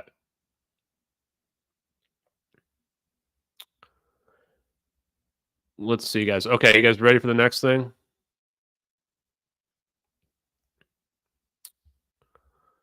Okay, let's go to. Also, there's one more thing I want to show here as well, guys, and then we're going to look at this. This is it anyway, so this is perfect. We're going to go look at gravity next, guys. So thanks for hanging in here with this. If you didn't enjoy the first half, I apologize. Now we're going to dig into the gravity stuff. Before we do that, I'm going to take a quick bathroom break, and I'm going to show this here. So this is actually a quantum teleportation experiment that was done in 2008. And the Japanese physicist Masahiro Hoda says that you're actually teleporting, you're extracting energy.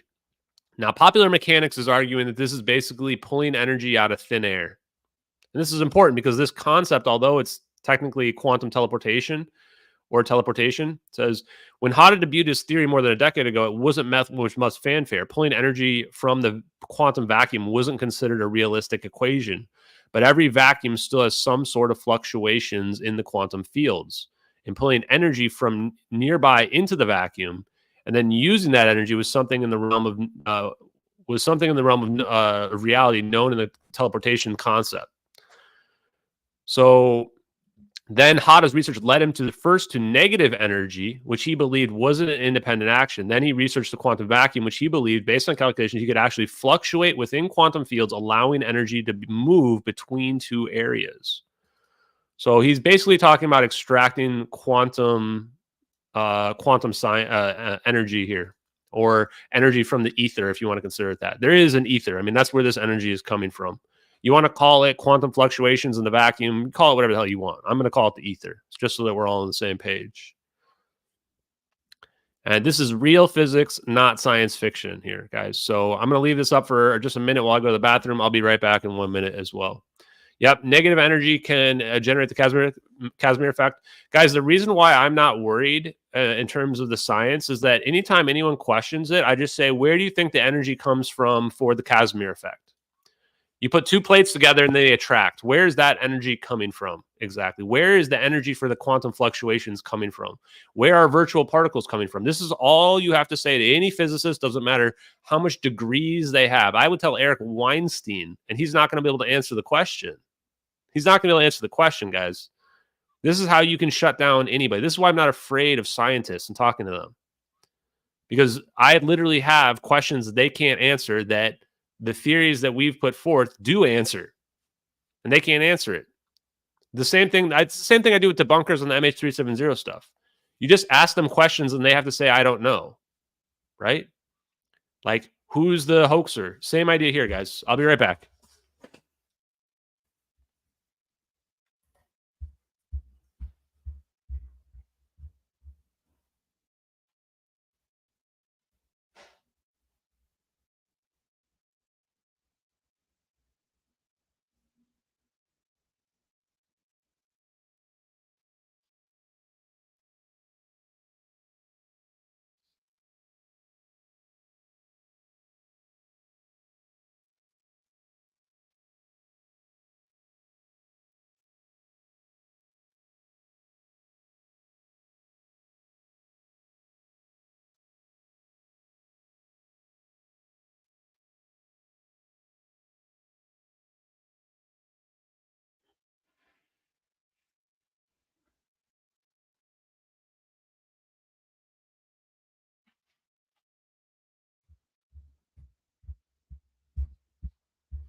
Okay, guys. So, actually, don't even need the headset anymore, I don't think. It would actually help me if the supposed debunkers could debunk the Overunity concept. They won't be able to, because I know who the entity is, and yeah, I know they're legit. But it would help me. It would help me prevent me from getting into any more stuff as well that, you know, would be too far down the rabbit hole, so to speak. So I kind of do hope that somebody chimes in. At the end of the day, though, I'm not too worried about it, guys. Okay, next thing, huh? Could you guys really hear that? I forgot to pause it, so I apologize. Well, that was sorry. Anyway. Poor D-Dave. There's nothing woo about the Casimir effect. It's well understood. Okay, well, why don't you just tell us where the energy is coming from? Where's the energy coming from? Here we go for D-Dave, guys. And this is how easy. I have no PhD. I don't even have a bachelor's in physics. Just explain where the energy for the Casimir effect is coming from. Explain what quantum fluctuations in the vacuum are. Explain where virtual particles come from. And then explain what dark energy and dark matter are. Why do they exist? Where are they? Where do they come from? Go nuts. Pretty simple, man. This is the sad part. Like, you can... Like, we know that there's gaps in the physics and understanding. So if people are going to pretend like they know everything, then you can just prove them wrong extremely easily. It's not even hard. Am I into people didn't know what MTG is? Magic the Gathering. That's the uncut sheet of cards you see back there. I used to be back in like 2018, 2019. That was 6 years ago.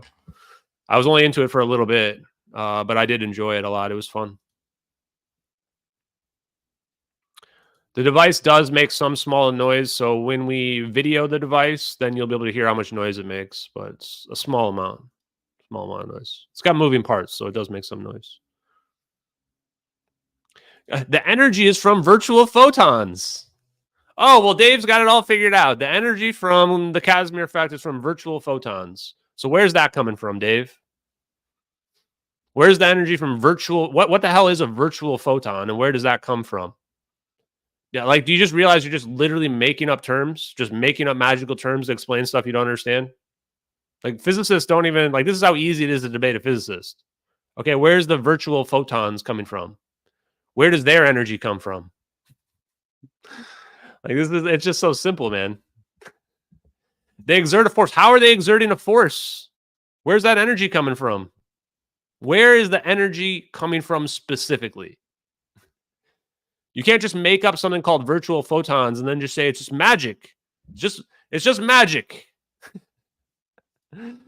By the way the Casimir force actually works is that certain wavelengths can't fit between the distance between the plates, and this is what causes the negative pressure to occur, which should tell you that there is an underlying space-time ether effect that is interacting with all the energy and mass around us.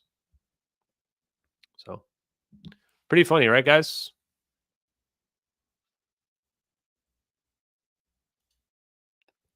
People it's funny that physicists, they're so confident too. Like, you hear a lot of these people like, I'm a physicist though. Yeah, well, you were taught something in a book. You were taught something by people that read books and are told what to think, as opposed to just thinking for yourself. Just think for yourself. It's not that hard. The science that we're going to discover and we're going to read here in just a few minutes, you can read it yourself too. It's all out there. I'm not hiding information. This is why the engineers that work in the black projects, why they're happy with what I'm doing. Because all I'm doing is showing you guys the information that's out there that anybody can access anytime they want, and asking you to think for yourself, as opposed to just only live inside this box that you've been constrained via academia. This is why the people that are like the physicists that, you know, mainstream people would respect, why they're not in black projects. Because they're too closed-minded. Because they can't think outside the box. They want people that think outside the box, right?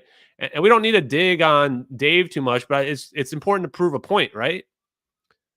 That's how easy. So for anybody else that's out there, that's how easy it is to debate physicists. That's how easy, right? What is a virtual particle? What are quantum fluctuations? Where do those come from? Where does the energy from the Casimir effect come from? The reason why you see the Casimir effect in every single scientific paper about zero-point energy is because that's what they're talking about, that there's an ether of unlimited negative energy, which can be turned into just energy as we would perceive it around us. It's empirical evidence. It's imperial. I think you mean empirical with an E. Empirical, not imperial, by the way, D. Dave. So You should at least, if you don't want me to make fun of you, you should at least spell your words correctly. You mean empirical evidence. So yes, science is based on what we can see and observe, not what books tell you. That's what empirical means.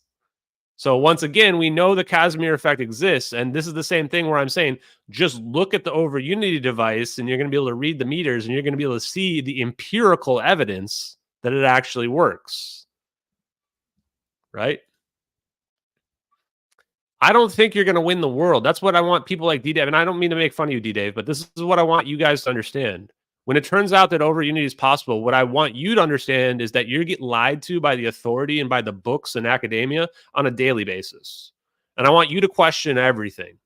I want you to wake up and I want you to question what the authority tells you to be true and to think for yourself. This, like, I hate to bring this up, but COVID, for example, was a great example of this. People were just told to wear a mask. Nobody even thought about why or how it would work. And they were just told it'll work, even though we've got dozens of studies before that to show that it doesn't work. That's how little people think for themselves.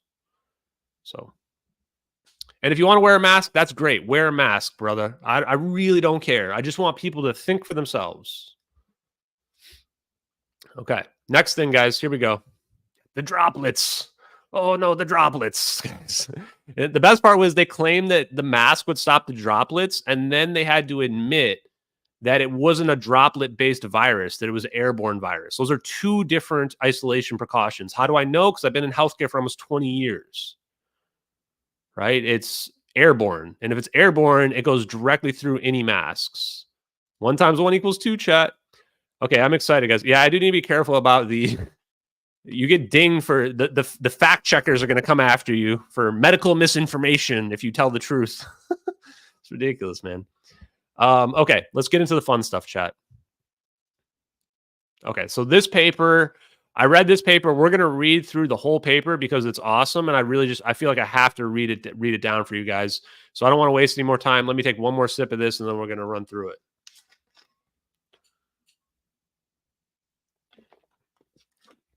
Oh, D-Dave, are you trying to get into the mask stuff, brother? Don't even start, man.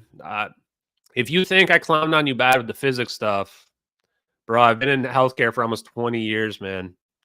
So the first thing I would tell you before you even start this argument is talk to a respiratory therapist, the ones that actually fit the N95s. They'll be the very first ones to tell you their mask doesn't stop anything. They'll be the very first ones. And the people that try to claim, well, why do surgeons wear masks? Well, surgeons wear surgical masks, and it's to stop their saliva from getting into the open wounds while they're cutting into people. It's not to stop viruses. In fact, that's why surgeons and surgery requires a COVID test before you go in, because the surgical mask doesn't stop shit. If they have to operate on somebody that had COVID, what they did was they got in the full bubble. So this is how easy the disinformation's out there. You probably hear a lot of people say stuff like, whoa, surgeons wear masks when they go into surgery. That's literally disinformation. That's literal misinformation. It's meant to confuse you and is not accurate.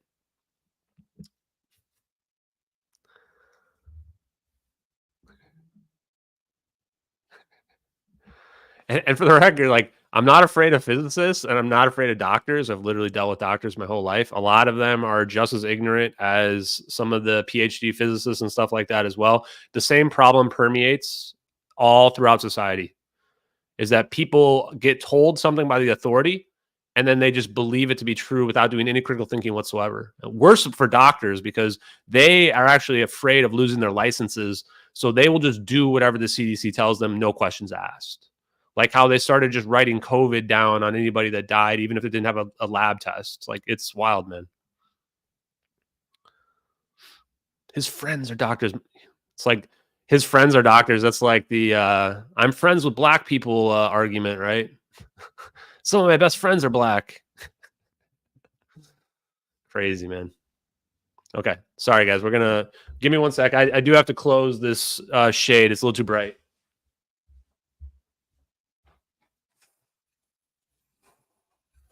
I gotta get another shade. This is gonna be awkward. Okay.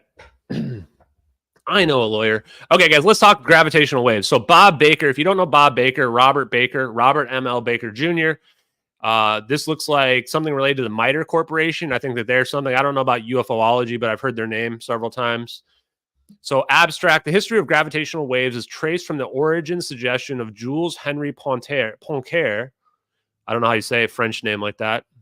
The general theory of Albert Einstein and the pioneering analysis of Joseph Weber and Robert Forward.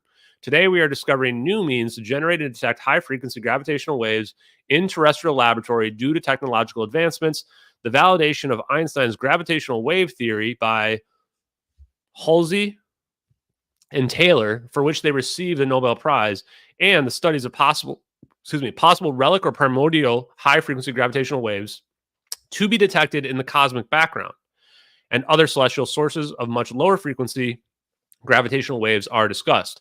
The seemingly insurmountable barriers to laboratory gravitational wave generation are shown to be breached through the use of new technology, including high-temperature superconductors, nanotechnology, and ultra-fast science. Some 20 devices have been proposed for the laboratory generation of high-frequency gravitational wave generators since 1960, and 3 new high-frequency gravitational wave detectors are briefly described. Finally, one quite practical and some more speculative applications of high-frequency gravitational waves are presented in the result of theoretical potential for generating between 1 kilowatt and 1 megawatt of high-frequency gravitational waves, according to the 4 papers presented at this conference.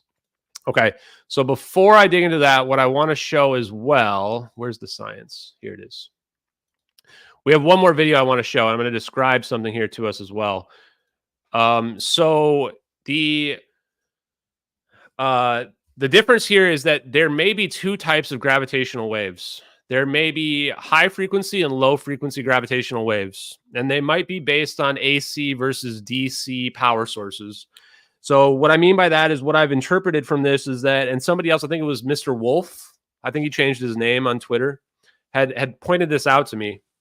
And I thought about it, and this is where I started like freaking out, being like, maybe we missed something here, because the low frequency gravitational waves might be linked to DC current, direct current. And this is what I think Thomas Bearden was talking about when he told us that you only need like, what was it, like 100 to 400 something or other in one of his videos to produce a gravity wave.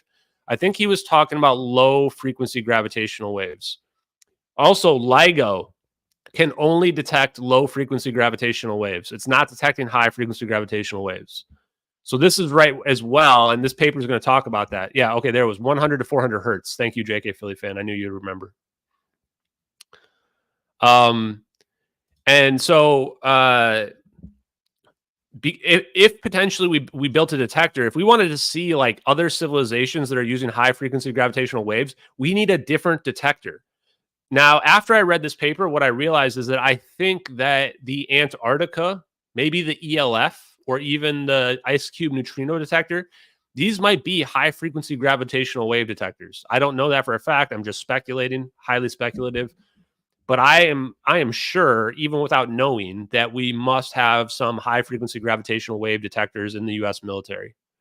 And they might even be able to detect high frequency gravitational waves like in the United States.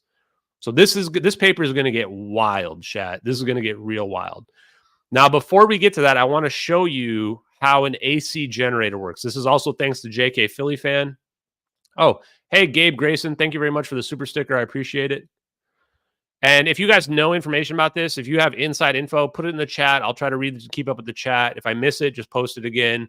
I am trying to figure this out at the same time you guys are trying to figure it out. And also, I want to say for the record, this is probably going to be the only time I'm going to review this information. That's not a guarantee. I am getting a little freaked out about talking a little bit too much about some of this stuff. Like if we figure out how to make a gravity wave, I'm going to actually get a little bit worried. Just because like this kind of stuff is stuff they don't want out there. The free energy thing is already pushing it. I already feel like I'm pushing it with the free energy thing. I really don't want to press my luck too much. That's just the truth, guys. Let's see, where is it? Hold on, I need to switch it over to a different one. AC generator, where is it? Sorry, I'm trying to share it. Here it is. Okay, so I'm actually going to skip ahead on this AC generator thing. But The main idea behind an AC generator is that it's switching the flow of energy back and forth repeatedly. So just like what we were looking at a second ago with Vertasium, where he talks about the chain, where he takes the chain and he flips it back and forth, same idea. And this also shows that the energy is not flowing through the electrons. The electrons are just simply making the field. And then the power is flowing based on the field. Because otherwise AC power wouldn't work. AC power wouldn't work. It's jiggling, okay? So here we go. What I want to do is I'm going to skip ahead to this part. So this right here is the AC generator. Now, if you look at the configuration of this, the electrical current's going to flow through this copper or whatever wire this is right here. And we have our magnetic field here. So we can see our north and south magnetic fields here, our red and our blue. And then what's going to happen here is we're going to be able to do the pointing vector to determine the vector of the current. And what that's going to mean is that the vector, can you actually see where my mouse is? You can't probably see where my mouse is, can you? Yeah, I don't think you can. Okay, so the vector of the current, you're going to have to just listen, is going to flow on the top half of this wire. It's going to flow outwards towards the back side here of the wire where it goes up and down. And then on the bottom side of this wire, it's going to flow back into the rings that we see over here in the middle. So one of them is going to flow from the rings outward toward the up and down wire. And then the other one's going to be flowing back into the rings. So if it wasn't moving, then you could have just one current where it's just flowing in that one specific direction, looping around, what have you. Now, when you do AC current, then it's going to flip back and forth like this. Because what's going to happen is they're going to spin this wire. If you spin the wire around, then what happens is whatever was shooting out before now starts to shoot backwards. It changes direction. So let's go ahead and show this. So here you go. It explains it right here. A current is induced in the coil. Once you flip it around, then the direction changes. So every time this rotates once, the direction of travel of the current's flipping. Why is this important? Because now what's the variable? The variable is how fast you spin it. So if you spin it faster and faster and faster, the electrons are going to move back and forth quicker and quicker and quicker. So let's watch that. The induced current is shown by the deflection in the galvanometer. The two-way deflection in the galvanometer shows that. So this meter basically is showing which direction the current is going and how powerful the current is. So when it's perfectly vertical here, that's going to be at, I believe, or actually maybe when it's horizontal. When it's perfectly horizontal, it's going to be at the maximum. And then when it's at perfectly vertical here, it's going to be at the minimum at 0. The induced, right? So it's horizontal here. So therefore it's maximum to the left. And then when it makes another rotation, it's going to be maximum to the right. Current is alternating. Right there. So now it's maximum to the right. So the current is alternating. And so this is really important because now if we were to increase the speed, if we increase the speed here of this, then it's going to potentially cause those electrons to shift back and forth even faster. Now, here's my thought process. Let's finish this out. Now, let's see the working of an AC generator. The armature keeps on changing its relative position with respect to the magnetic field as it rotates about an axis perpendicular to the. So right here at the top, this one's pulling outwards. So the occurrence is going outwards through this wire, and then it's going down, and then it's coming back across into the rings again. But when it flips over, therefore, the flux linked with the coil keeps on changing. Once it flips over, now it's the exact opposite. The wire that was going inward is now going outward. And this is what's causing our AC As a current, result, alternating an current. EMF is induced. And it's then creating an This in turn electromagnetic field here induces as an well. electric current in the coil as the two ends of armature are connected to an external circuit. An electric current starts flowing through it. The current is detected by the galvanometer connected in the external circuit. Due to change in the relative position of the armature coil, the direction of the. So now I want you guys to imagine something else. What if we change it was William, I think, that said that you can either move the magnets or you can move the wire. Now imagine your wire is shaped like a toroid. How would that change this? If we shape our wire like a toroid, is that going to change the output in terms of like what the electromagnetic fields it produces? Can that potentially change or produce a gravity wave? I have a feeling that there's two factors. You can change the configuration of the wire. You can change the configuration of the magnets as well. But the other thing is that you can change the rotational speed of the coil, of the wire or the coil itself. So if you make it go faster and faster and faster and keep spinning super fast, then the electrons are going to be vibrating super fast as well, right? Because every time they flip, they're going to be moving like this. Just like you see with this meter over here in the bottom right. Current flowing in each arm of the I'm just going armature to mirror coil it, right? keeps on changing, and hence the current So this is going pretty obtained slow. is alternating current. To understand the generation of alternating current, So my thought process is, well, what is high frequency gravitational wave? Well, what if we take an alternating current and we spin that coil extremely fast? Now your electrons are going to be moving like this, and they're going to be moving super fast. Now, if I take my finger and go like this, it looks like my finger is in two places at once, right? Imagine doing that to the electrons themselves. Why is this going to be important? Because after we get through this, and I wanted to say this ahead of time, we're going to look at Salvatore Paez's patent reviews, where he talks about potentially having the electrons create a vibrational effect. High frequency electrons through vibration or through spin. And when we interviewed him, he specifically pointed out vibration. What if we can induce superconductivity, high temperature superconductivity, through extremely fast vibrations using AC current? That's what I'm thinking might be the key to producing this. And that's where superconductors can come into play. And we're going to find out there's another way that superconductors can come into play when we read this paper right here. So let's go back to it. I might make this a little bit bigger. How's that? Yeah, this is probably better. Okay, I'm going to skip through some of this stuff. He's basically saying we can do this today. One of the other things he says is that we can basically... This paper is 2003, by the way, 2003. So this paper was out there in 2003, and he's basically saying, like, within the next few years, we can be producing these. So, yeah, and it's not necessarily about superconductive materials. It's about, or superconductive materials, but superconducted materials. So it's more of a situation of, well, what if we could do this with, like, aluminum? And now we could cause superconductivity to happen using an AC current through the right medium. Now we're thinking outside the box. Okay, so some people, this is where he's talking about low frequency gravitational waves versus high frequency gravitational waves. This has to do with low frequency gravitational waves are either kilohertz or less, and then high frequency are gigahertz or more. So really everything's waves. And that's how we were defining them. So this is really where we can define two different types of gravity waves that might be out there. Yeah, the military contractors, like, guys, I'm already pretty sure the military contractors have had this for years and years and years, chat. And then the brief history of gravitational waves. Oh, I definitely want to read this, guys. So I posted this on my Twitter already. According to a thumbnail sketch of Einstein's theory of general relativity, time and space disappear with material things. That is, matter, a star to an atomic nucleus, is inseparably connected to time and space and vice versa within a fabric of what Einstein would call a space-time continuum. Things are all but hills and valleys and holes in the fabric of space-time. Like if we were to put something on top of it, the matter on top of it.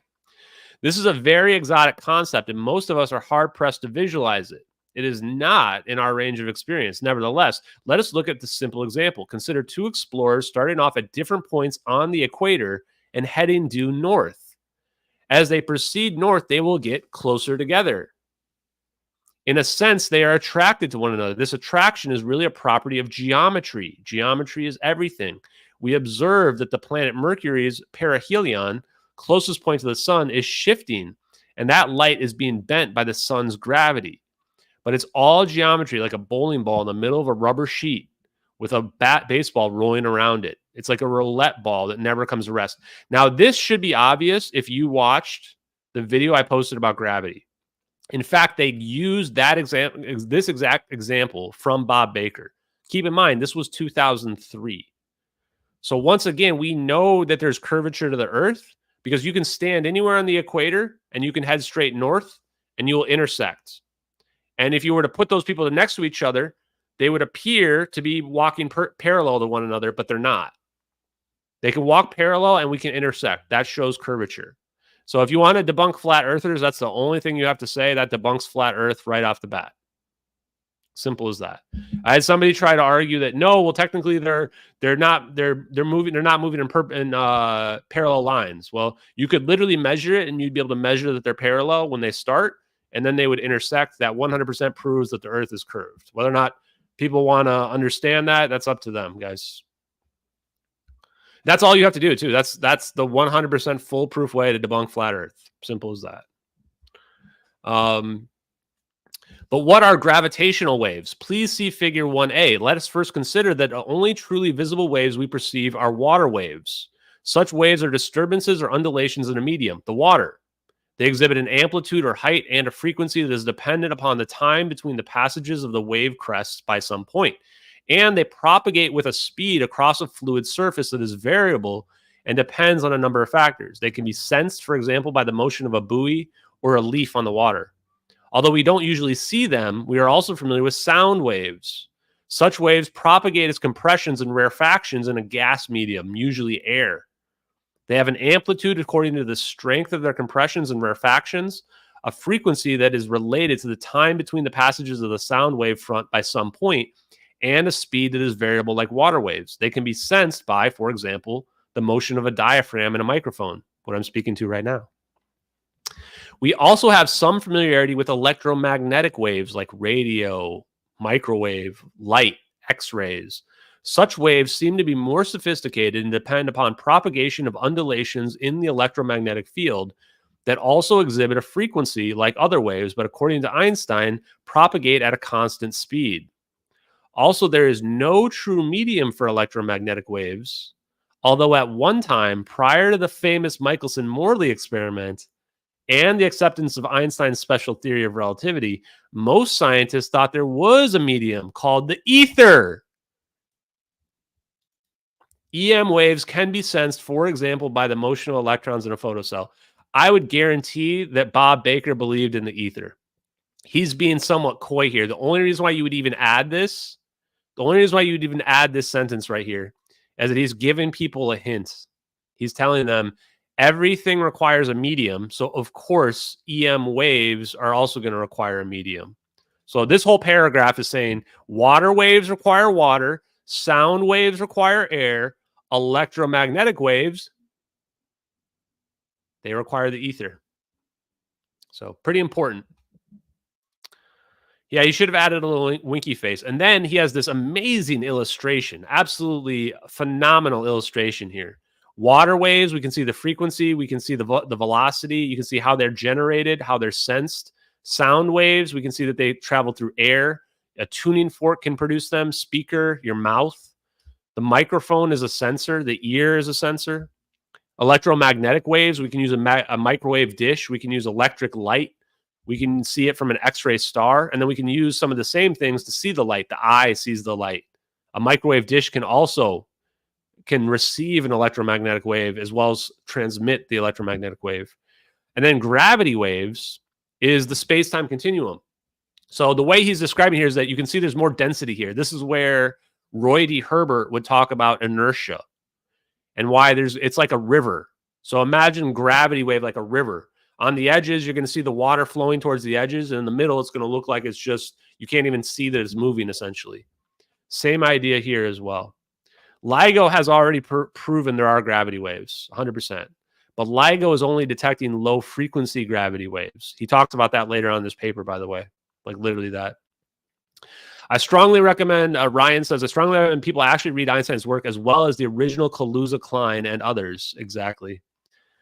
That's the Kaluza-Klein also basically shows that there's potentially an ether.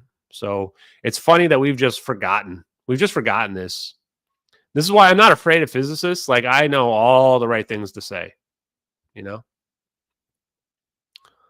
Like, you guys are sadly probably learning more about science here than people learn in high school physics, and maybe even more than college physics at this point.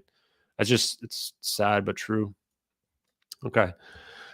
Gravity itself propagates as an attractive force, and there are waves of gravity that generate tides and gravitational perturbations. There we go. Perturbations. Ugh. on all masses, planets, and spacecraft. Such waves of gravity are measured to have constant speed that is likely to be the speed of light. Waves of gravity can be sensed, for example, by the motion in the mass in an accelerometer. Yeah. There exists a wave-like and particle-like expressions for waves, and that particle-like expression wave for gravity is a graviton. So actually, a graviton is simply how we give a particle-like expression for gravity. Now, this is important, and I had never even realized this. So when we talk about graviton, we're really talking about the particle-like expression of the wave. Now, the way that I think about that is the same way where we think of the particle-like expression of light, where light can be a wave and it can be a particle. There may be a duality with respect to gravity as well when it comes to particles and waves. The particle expression for an EM wave is the photon. In Einstein's theory of relativity, I've already noted that geometry is everything, and that the geometry Einstein developed consists of fabric whose dimensions involve 3 dimensions of space, but with the addition dimension of time, which in his theory is no longer a fixed uniformity increasing quantity. Thus, Einstein's theory of revolutionary space-time fabric or continuum. This means that space is not constant, it's a fluid symmetry. The undulations or waves propagated in this fabric are called gravitational waves. And he theorized that they propagate at the speed of light. Now, this directly links time to gravity. If space and time are connected and waves in it are gravity waves, then gravity is linked to time. Gravitational waves can be sensed by, for example, the change in lengths of measure of highly sensitive interferometers. So here now, interferometers are how we detect gravity waves. This is how we detect bends in space-time. This is why interferometers are used in the Michelson-Morley experiment. This is why Sonny Harold White used them in his warp drive experiment, because all these things are trying to measure bends in space-time continuum. The particle expression for these waves in the space-time continuum is the gravitational instanton, or just instanton. A more complete discussion of instantons can be found in some conference paper. Okay.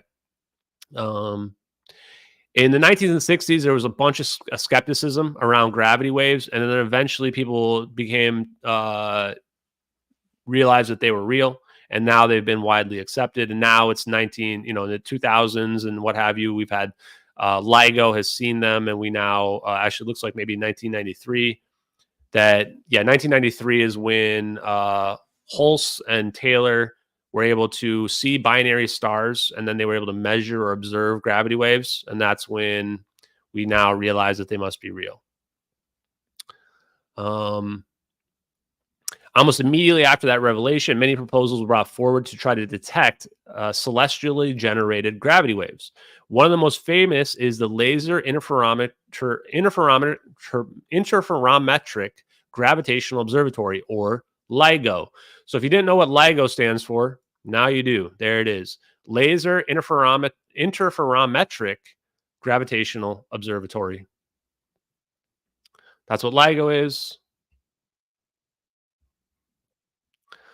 And at this point, it is important to focus on the frequency bands of gravitational waves. A celestial source relies on motion of extremely massive objects to produce a time rate of change of acceleration to generate a gravity wave. Such motions complete their cycles in days down to milliseconds. Thus, they generate very long wavelength, often measured in astronomical units at very low frequencies, or low frequency gravitational waves. So what have we just learned is that these celestial bodies are producing low frequency gravitational waves. And that's what LIGO is detecting. It's not able to detect high frequency gravitational waves. Laboratory generation of gravity waves, on the other hand, utilizes a very strong electromagnetic or nuclear force operating at very high frequencies, gigahertz to quadrahertz, or pentahertz apparently as well, and above. These are high frequency gravitational waves. Thus, the technologies for generation and detection of low frequency gravitational waves and high frequency gravitational waves are totally different. As different as a 60 hertz alternating current equipment design is from a microwave radar design. Oh, wow. Okay, yeah. Huh. So the hertz has to do with the speed, right? That's going to be the frequency. So it literally is, like I said, you just spin the thing around faster, and then we can produce different types of electromagnetic waves. Thus, we have introduced the term high frequency gravitational waves. So they basically came up with high frequency gravitational waves. Due to the misconception that it requires the utilization of a very weak gravitational force to generate gravity wave, most scientists were ill-disposed to acknowledge the possibility of a laboratory generation of a gravity wave. Furthermore, most of today's scientists were exposed to the impossibility of the use of a spinning rod in the laboratory to generate gravitational waves from reading their first textbook and have not considered other generational means. Interesting, chat. On the other hand, as it will become most evident during the course of the conference, there are ample evidence that laboratory generation of gravity waves has been thoroughly studied by dozens of scientists, and many of the devices they have suggested are both feasible and practical if we take advantage of recently developed technology. To be sure, there are some very sophisticated and exact computer simulations of the generation of gravitational waves. Okay, so that's right there. That's a bingo, huh? So in 2000, they already had computers that had simulated gravitational wave generation using laboratory equipment. Please see, for example, the quadrupole approximation used herein and by me, and for example, this conference. So quadrupole, the way I've understood quadrupole, is the idea where you can have 4 points, and then you're going to have the kind of like basically like taking like a cube of space-time that's out there. And for the record, for the people that think this is all bunk, it's absolutely not bunk. What he's talking about here is 100% real. And the fact that we have people that don't understand science like Robert Helms here, this is the problem why we're being held back, is that a significant percentage of people simply don't understand science and physics. And this is why we can't move forward into Star Trek world. There's too many idiots is the way you think, or people that are just like straight up asleep. You know, people that are basically NPCs that are barely conscious, that they only understand what they're told to think. Like, and that's just the sad reality of what I've learned related to a lot of this. Hey, William, have a good night, man. Thanks for being here, buddy. This is why we're trying to wake people up.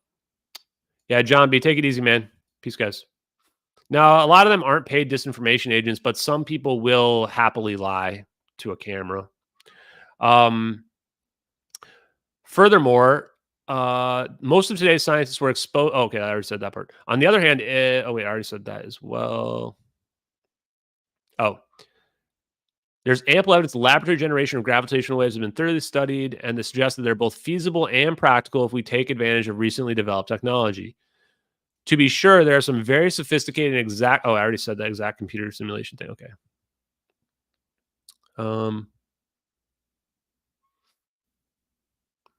Okay, let's do. So here's an equation that basically shows the power of a high frequency gravitational wave under certain situations. This is a quadrupole equation. Now, this was interesting to me because I remember when many months ago, when I first met Dave Rossi, he gave me a research paper that he had done about quadrupole oscillations. And so when I saw the quadrupole thing again, I got to understand quadrupoles a little bit better, but I do think it's more of like a matter of taking like a cube of space-time is how I think of it. Pretty interesting. Okay. Oh, and so this is the interesting part here as well, is that I think this is change of force with F and change of time. Yeah, change in force over a very short change in time, or a jerk. So what they're getting at here is that if you think of space-time as a medium, the time is going to be a factor. Now, when I thought about this, I thought about Ken Wheeler when he did his magnet thing, and he shows the magnet touching down onto the metal pins, and then the pins will shoot up. And if he goes really quickly, it has a different reaction than if he goes slowly with the magnet. So he takes his pins and he has the magnet touch it. He goes slowly, he gets one reaction. And if he goes really quickly, he gets a different reaction. This shows there's a factor in the time related to the magnetic field. For the people that want the link, it's literally on the top of the screen. Just read it for yourself. It gets kind of tedious when people keep asking for links for stuff they can just literally read, and it takes 5 seconds to Google. So just literally just type this into Google and you'll get your answer for everything you want to see.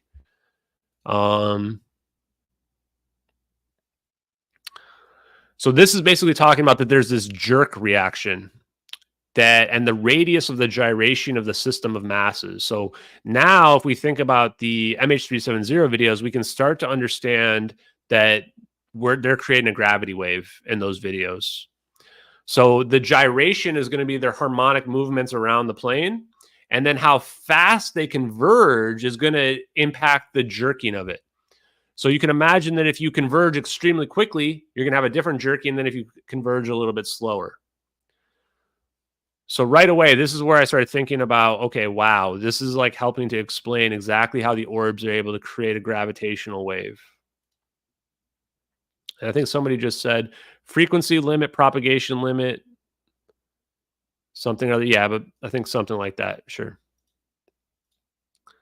I don't know what this paper is. Okay. So because of the very small coefficient in the equation, a very large change in force and or a very small change in time is required. So this is exactly what he's explaining here, is that your orbs either need to have a very large force or you need to have them converge extremely quickly, which would be small time. The slower they converge, the harder it's going to be able to be to create a gravitational wave. If they converge very quickly and their force is very high, then they're going to be able to produce a very powerful gravity wave.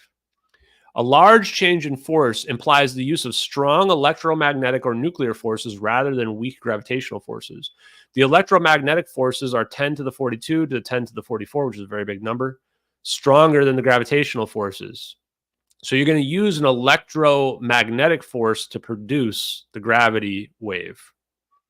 A small change in time implies a high frequency gravitational wave frequency.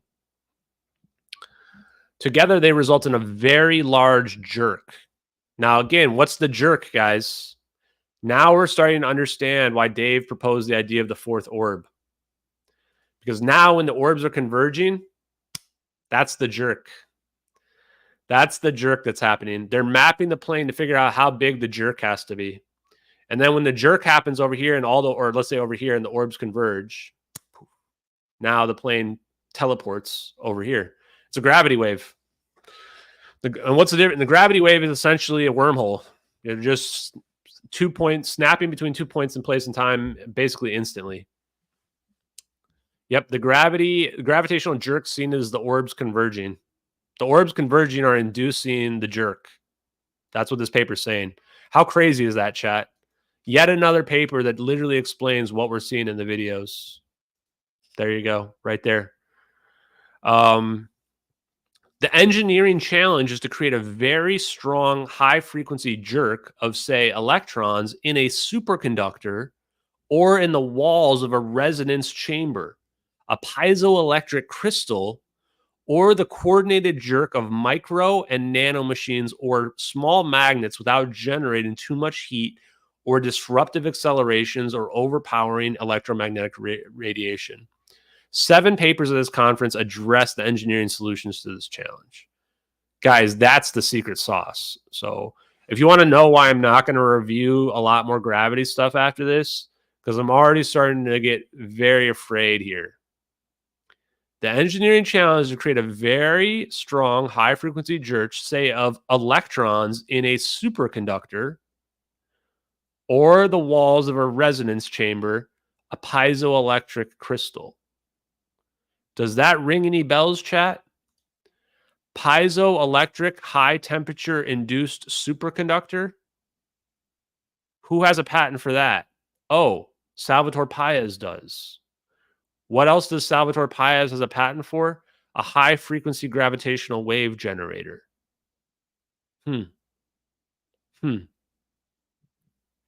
So pretty interesting, chat.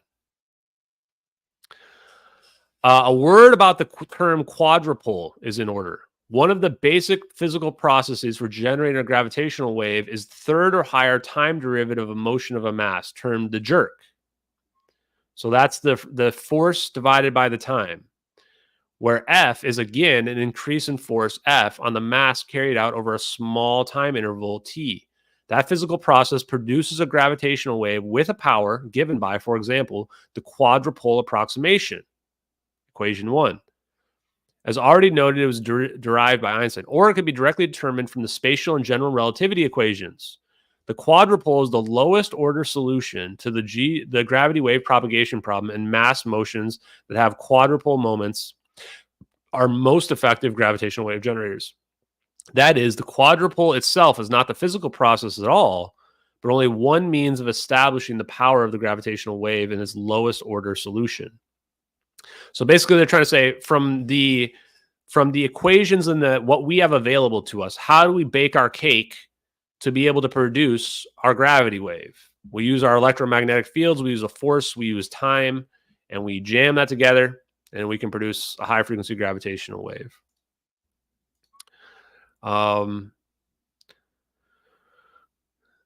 Okay. The effect of that motion can be computed using, for example, a two-body approximation, or it could be determined directly from equations of motion described by Newton's laws using computer-implemented numerical integration.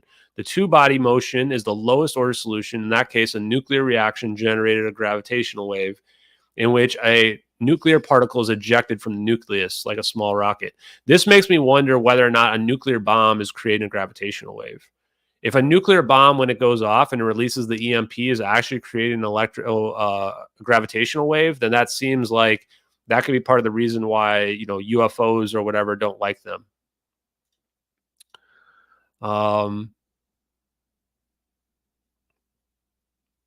In the first case, there's a third time derivative motion of the nucleus. Oh, also it says something about superconductor here.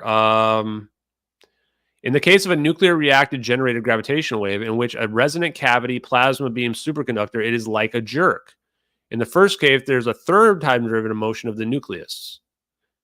And then in the second case, there's a third time derivative motion of the electron, which produces a gravitational wave whose power can be estimated, for example, by the quadrupole equation. Thus, when I mention the quadrupole produced gravitational wave, what I'm really implying is the fundamental physical concept of the jerk and not the computational means for establishing the power of the gravity wave or lowest order solution. As far as a harmonic motion of a mass or a pair of masses is concerned, harmonic oscillator, gravitational waves are generated, just as in the case of a pendulum. The use of a descriptor of harmonic motion. There exists a third time derivative of the pendulum bob. It is the jerk of that bob that produces the gravitational wave, which can be estimated using a quadrupole approximation or computed exactly by means of a rather complicated solution of equations of special and general relativity. There are some circumstances that involve symmetrical jerks, such as those occurring during a stellar explosion that do not generate a wave. So he just explained the MH370 videos, if you guys were not paying attention there.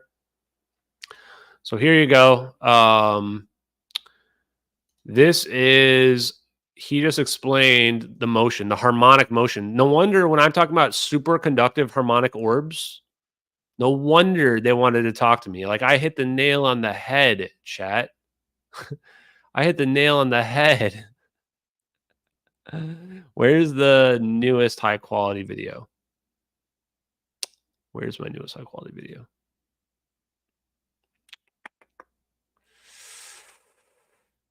Shit, where is it? Okay, I'm gonna have to show the other video because I can't find where I put the newest one yet. So we'll just use this one. It's not as nice as the other one, but the reason we're seeing the harmonic pattern of these orbs because they're specifically producing a gravity wave here. And that's what he's talking about. I'm going to read it off while you guys watch. As far as harmonic motion of a mass or a pair of masses is concerned, or let's say three masses, a harmonic oscillator, gravitational waves are generated. Just in the case of a pendulum, the usual descriptor of harmonic motion, there exists a third time derivative of a pendulum bob. It is a jerk of that bob that produces the gravitational wave, which can be estimated using a quadrupole approximation or computed exactly by means of a rather complicated solution of equations of general and special relativity. Well, there you go. That's what we're watching right here, guys. Superconductive harmonic orbs. That's what these are. Exotic vacuum objects. Pretty wild. Oof. Okay.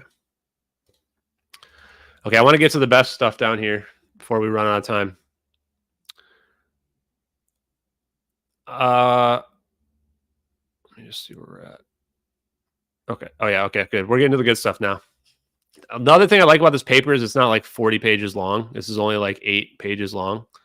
So here's the link if you need it. I'll put a link to the Discord after this as well, guys.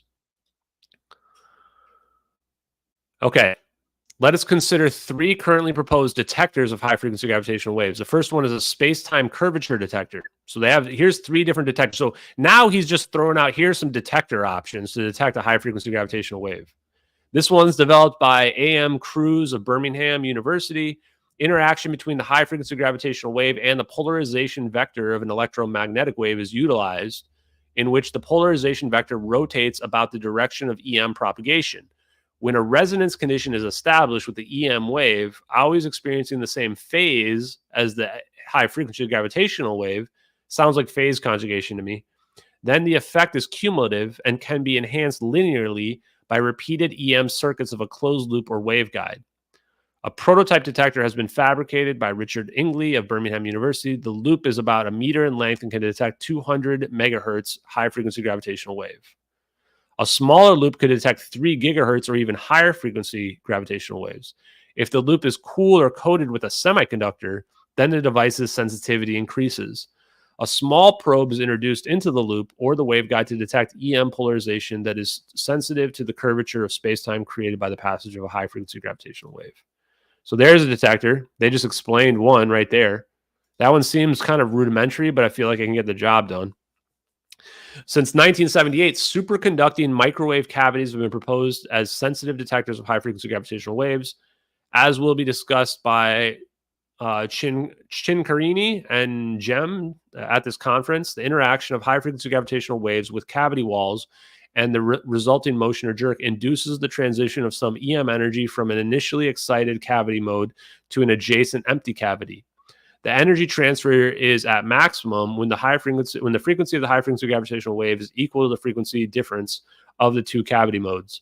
Several such superconducting cavities of spherical shape have been fabricated at INFN Genoa, Italy, and small-sized ones on the order of a centimeter in size could be sensitive to gigahertz high-frequency gravitational waves. Since the coupled cavities are of smaller dimensions, smaller than high-frequency gravitational wavelength, it may be possible in future to construct an array of them in order to enhance the overall sensitivity or to sense high-frequency gravitational wave focal plane image to be discussed in this subsection. Okay, so when I read this part, I went, okay, immediately just thought Antarctica. Doesn't this sound just like the orbs that Eric Hecker was talking about in the ice cube neutrino detector? This sounds just like it. An array of spheres sounds just like that to me. So this makes me wonder if that's literally not a high frequency gravitational wave generator or detector, and we're just calling it like neutrino detector, which I still don't even understand what neutrinos are. So, or maybe it has 2 purposes. I don't know. Anyway, I thought it was kind of interesting. And then the last one's the superconductor detector. Li, as in Ning Li, Tang, and Shi. So Ning Li is randomly being referenced in this paper. Propose a high-frequency gravitational wave detector that involves a response of Gaussian beam passing through a superconductor having a static magnetic field impressed upon it. They find that under the proper resonant conditions, the first-order perturbative power fluxes will contain a left circular wave and a right circular wave around the axis of the Gaussian beam.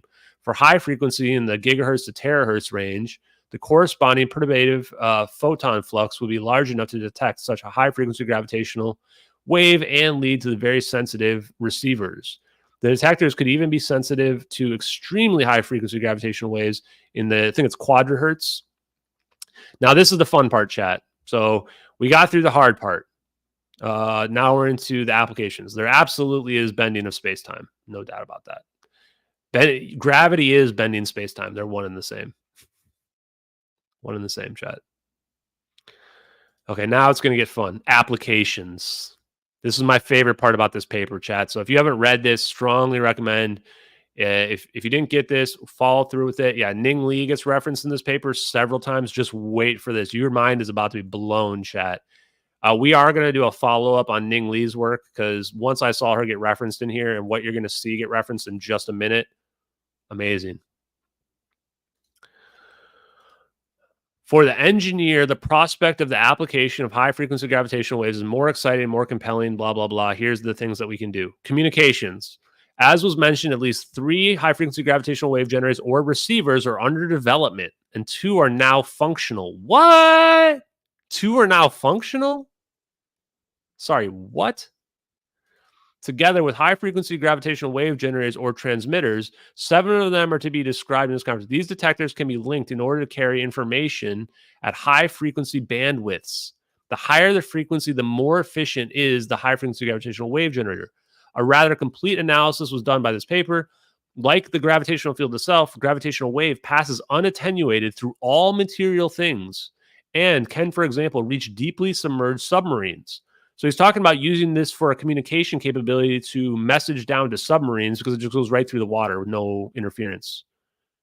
As Thomas Prince recently commented to me, of the applications of high-frequency gravitational wave generators, communication would seem to be the most important. Gravitational waves have very low cross-section for absorption by normal matter, and therefore high-frequency waves could, in principle, carry significant information content with effectively no absorption, unlike any electromagnetic waves.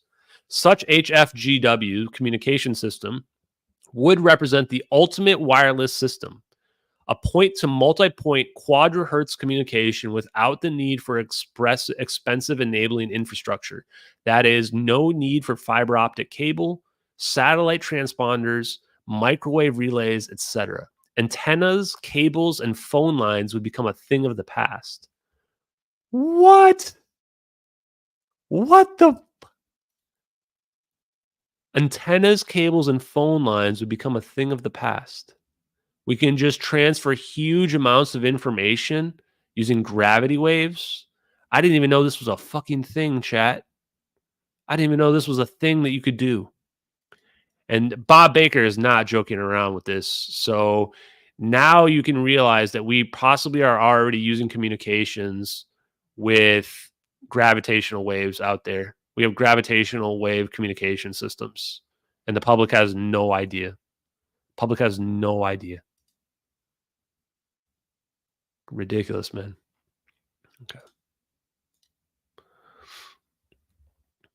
Okay. Propulsion.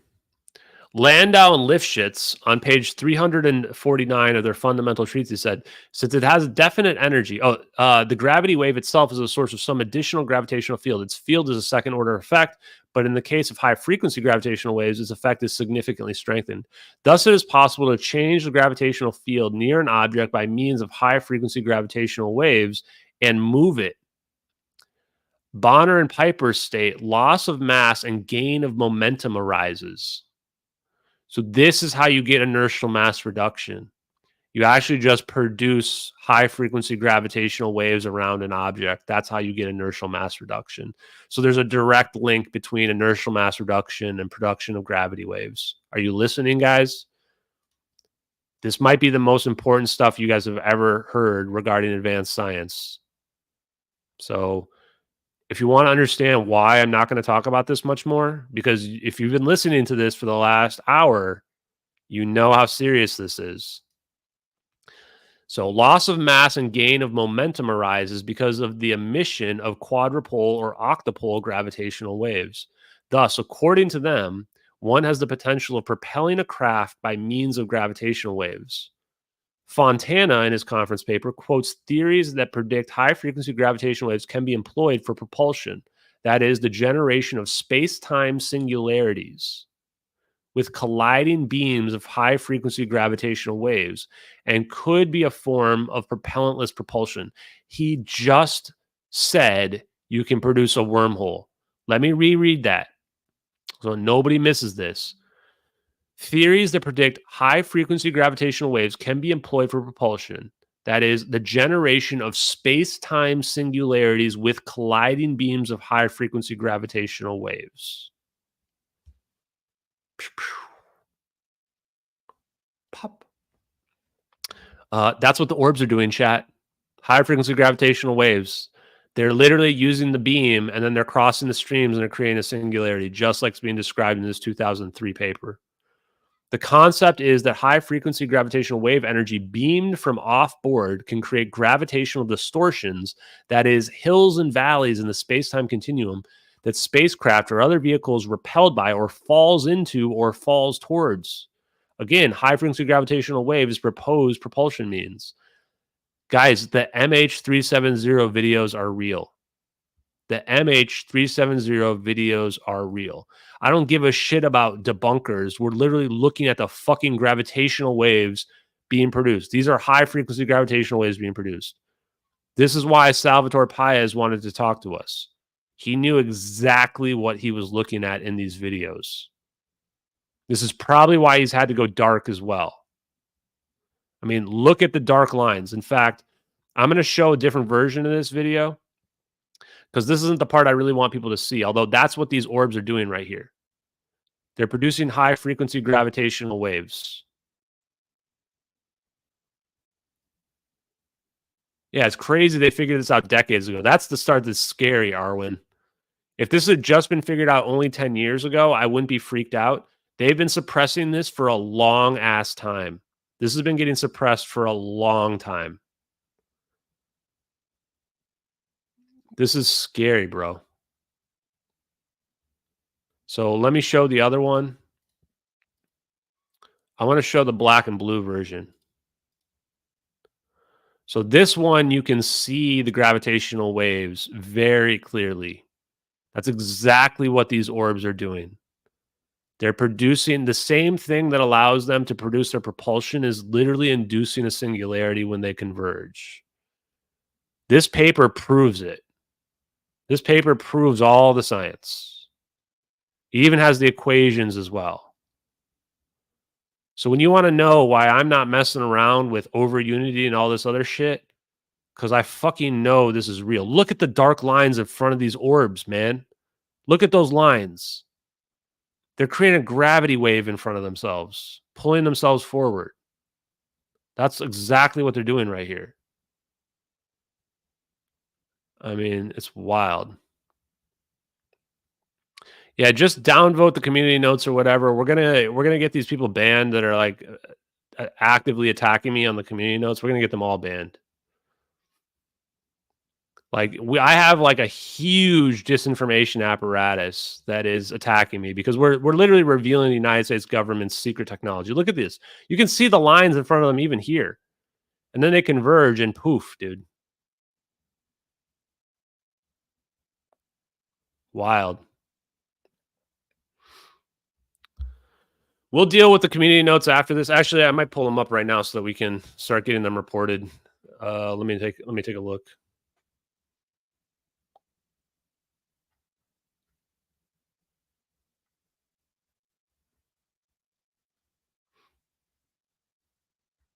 I'm just checking right now, make sure there's no more community notes on my shit.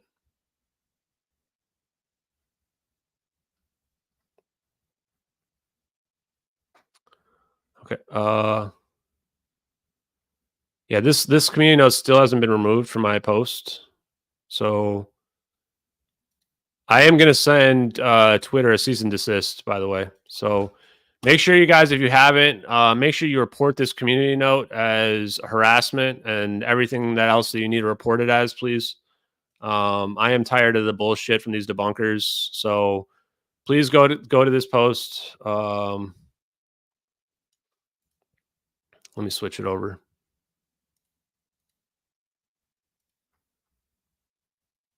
Did it disappear? Yeah, here.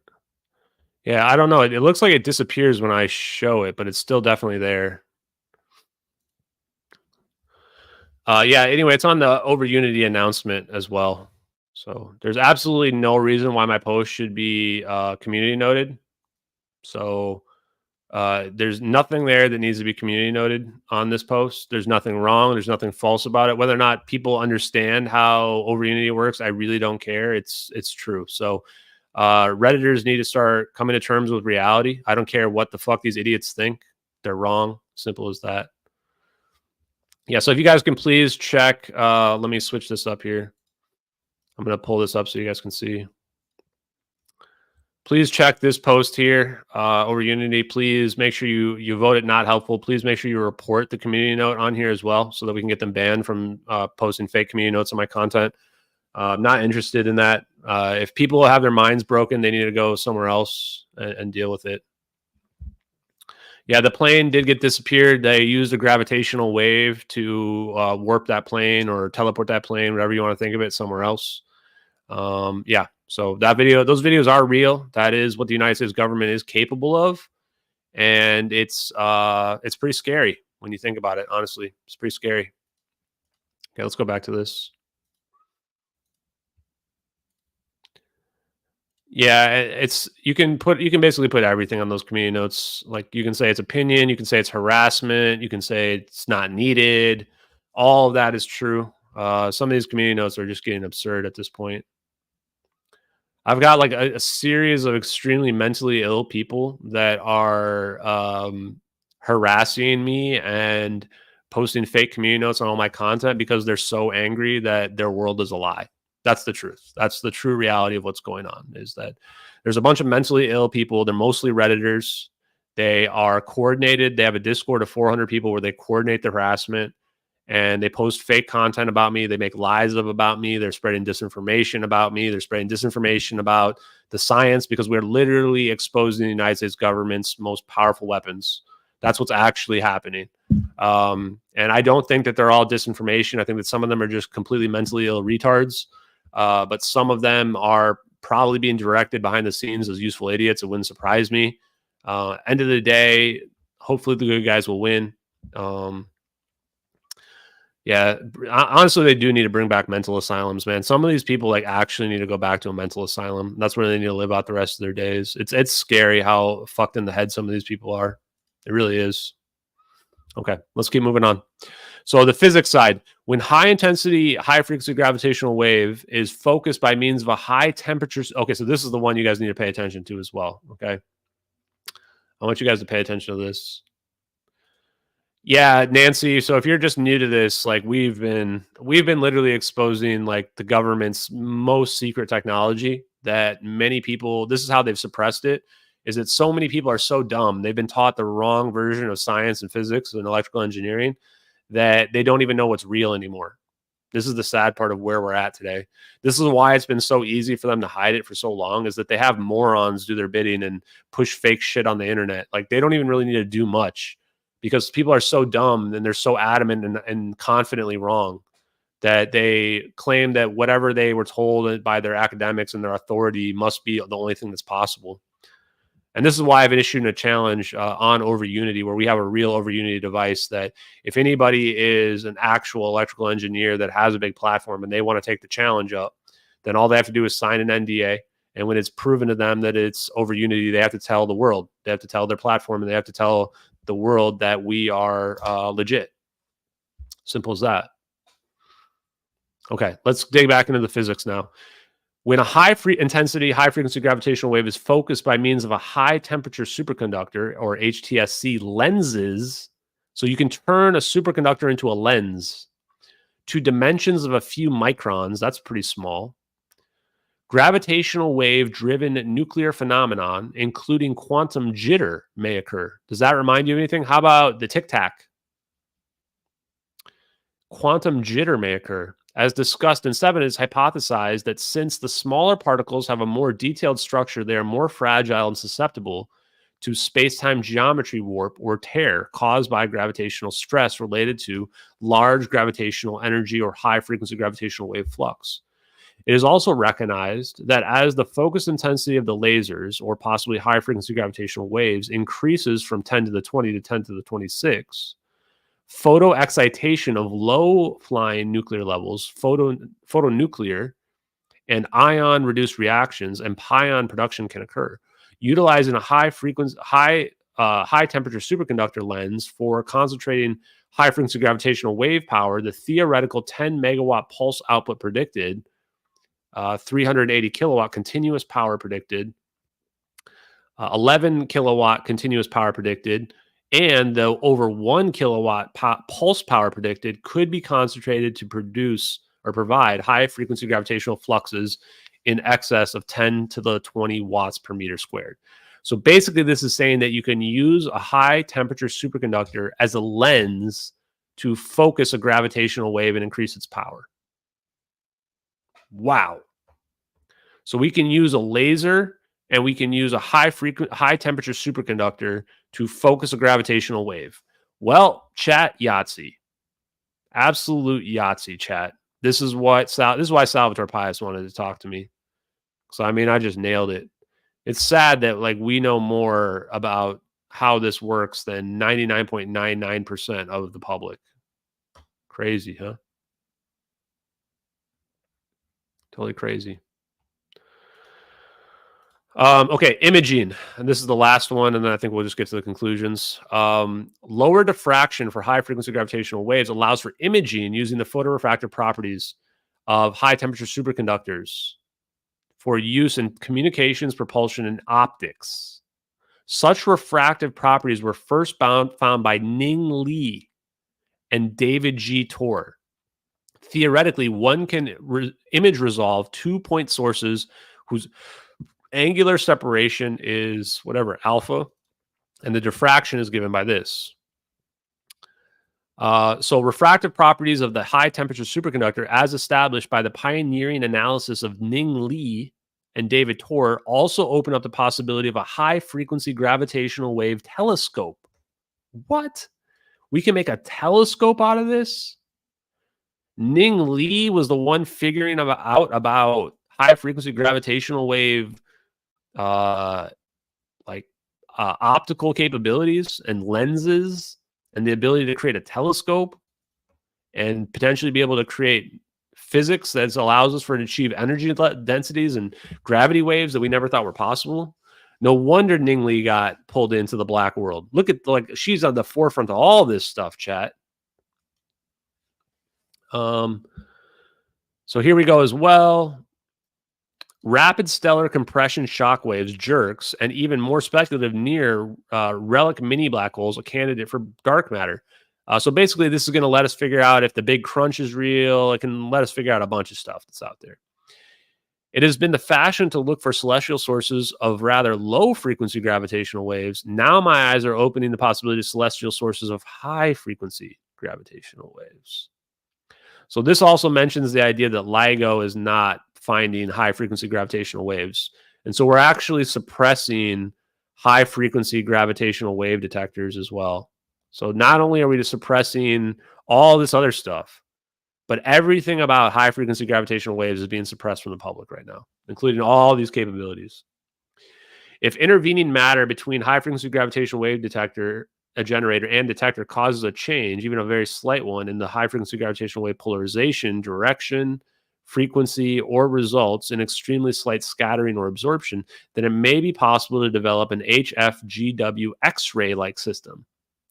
It may in fact be possible to image directly through the Earth and view subterranean features in 3 dimensions, such as geological ones. So we can aim this thing down at the Earth, and we can actually tell if there's caves in the Earth with this. Pretty wild. Okay. Conclusions. We now have reached a time when an experiment to generate and detect high-frequency gravitational waves is feasible. There are several generators that have been proposed, even at this conference. There are to be reported on that there are various stages of development. Thus, it is recommended that the government or industry-supported experiments to be planned in the next 12 months. This was in 2003. It's also recommended that during the course of the planned experiment, communications, propulsion, physics, and imaging applications be explored and experimental parameters for them to be established. Like all development projects, the time to fruition is inversely proportional to the development effort that is mounted. Given a significant development effort, HFGW technology is likely to evolve in a matter of a few years, not a few decades, a few years. This was 2003. I encourage you to continue the international composition of high frequency gravitational working group. I also encourage the continuation of blah, blah, blah. So we are joined by the common commitment to pursue an exciting new technology, high frequency gravitational waves. Here's the reference down here. Here's Landau's reference, Ning Li right here as well. I'm going to post this in the chat. Strongly recommend taking a look at this one. Ning Li and Douglas G. Torr, Gravitational Effects on the Magnetic Attenuation of Superconductors. Physical Review, Volume 46, Number 9, page 5491.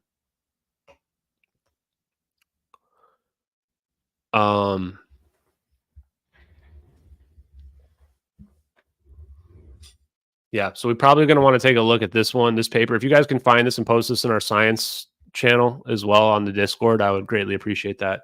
I'm going to post a link to the Discord right now. We're going to look at some other corroborating evidence, and then we're going to shut down for tonight.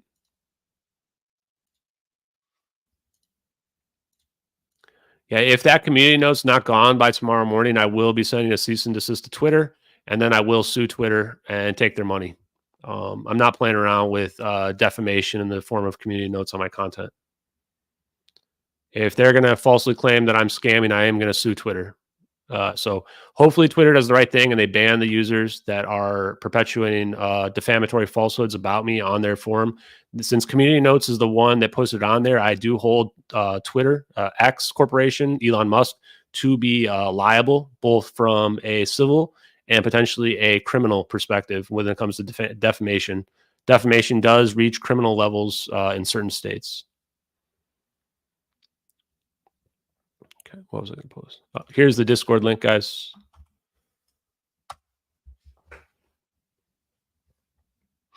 And by the way, I will subpoena for the name of the people who are posting those as well, and I will sue them as well. So if you are one of these brain dead, mentally ill Redditors out there, they will give me your name when you're posting defamatory content like that if I subpoena them, and I will ruin your life. I will take everything you have. I will make sure the whole world knows who you are. I will do that. So once again, that's a promise. If you want to take that as a threat, then my recommendation would be stop defaming me publicly. Okay? This is the only time I'm going to bring this up. Stop defaming me publicly. Okay, so there's your Discord invite, guys, in the chat.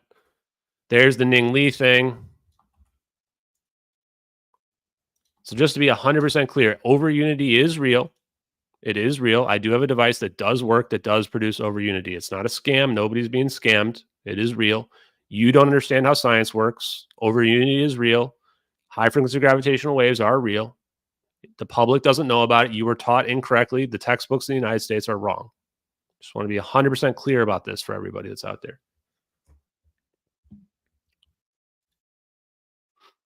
Whether or not it's publicly accepted, I don't care. That's not how the truth is determined. The truth is not determined by what's publicly accepted. That's called propaganda. Okay, next thing we need to do here.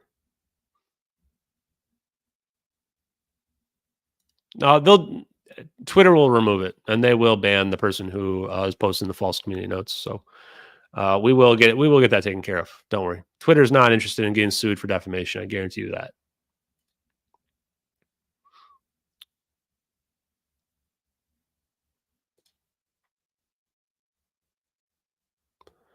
Robert, I've put you in timeout twice. If you continue to troll, you will be permanently banned. So I don't want to have to put people in timeout more than once. So if you're not sure what trolling is, then just the best thing you can do is not try to say anything. If you don't understand what trolling is, then simple as that. So if you want to be banned, then keep trolling. Otherwise, whatever. You can do questions if you want. I am going to bring up some Salvatore Pais stuff real quick. So if you have questions you want to throw, go ahead real quick and throw those in there. This is HEMG. I want to bring up the high frequency gravitational wave generator. No, it's good that you hit timeout, JK Philly fan. I was trying to hit timeout on him as well.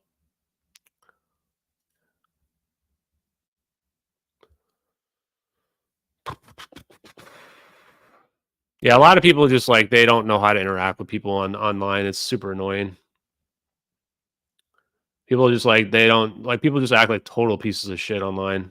It's very frustrating. So I don't have any patience for it whatsoever. If If I even suspect that you're trolling, it's going to be peace out, not coming back. Okay, so that's superluminal speeds. I want high frequency gravitational wave generator. I'm probably just going to pull it up.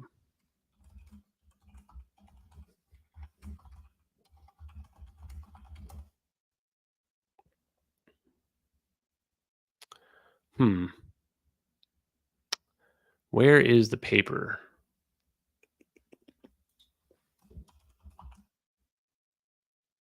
Oh, I think this might be it. Oh, I screenshotted it. Come on, I have it somewhere. Where is it, man?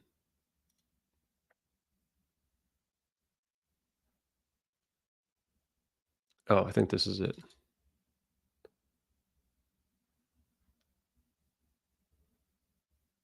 Oh, this is coherent matter wave beam.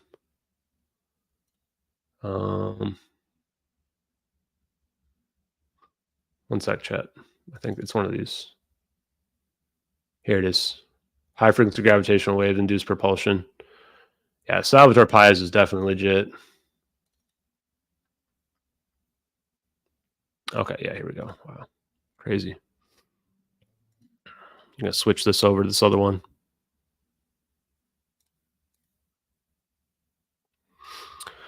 Okay, so what do we got? What were the questions you guys wanted before we dig into that?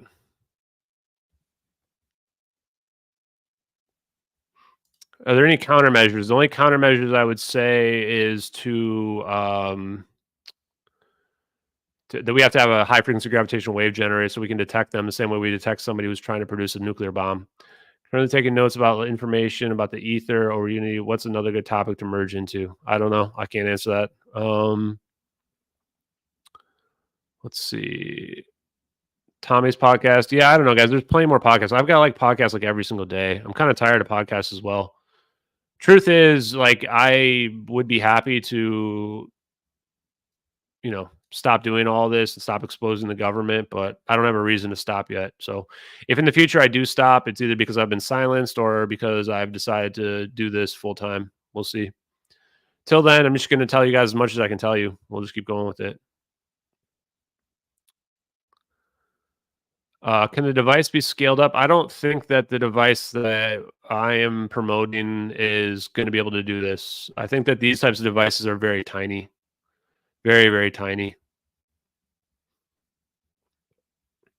I don't think Hal Puthoff is doing requests.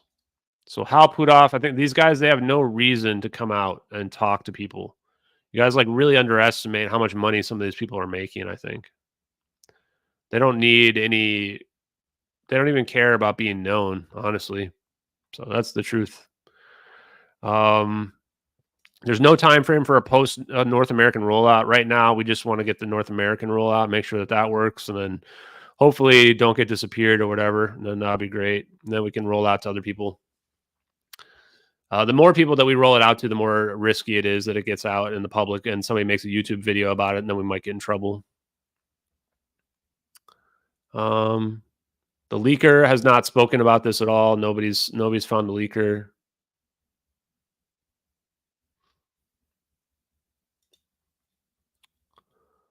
Okay, let's see. Anything else? Electricity gravity connection. The other part of it is I would say look into phase conjugation. The idea of a scalar potential. That's probably another connection to this as well in terms of a difference between just a straight up electromagnetic wave and a gravity wave.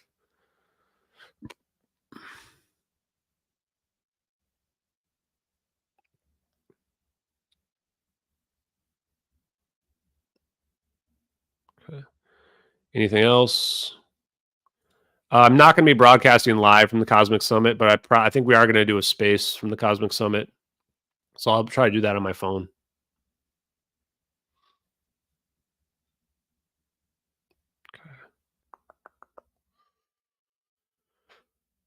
I don't think ElectroBoom guy. I'm not even tracking his replies that much. He can direct message me if he wants. If he doesn't direct message me, I'm going to assume he's not interested unless I randomly catch his message like I did yesterday.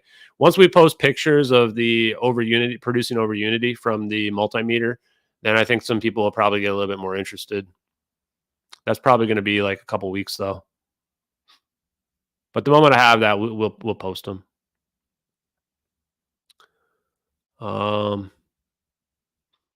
If I had been on Joe Rogan, it'd probably be. I don't even know what I would even be comfortable saying on Joe Rogan anymore. Honestly, guys, I'm not even worried about going on Joe Rogan at all.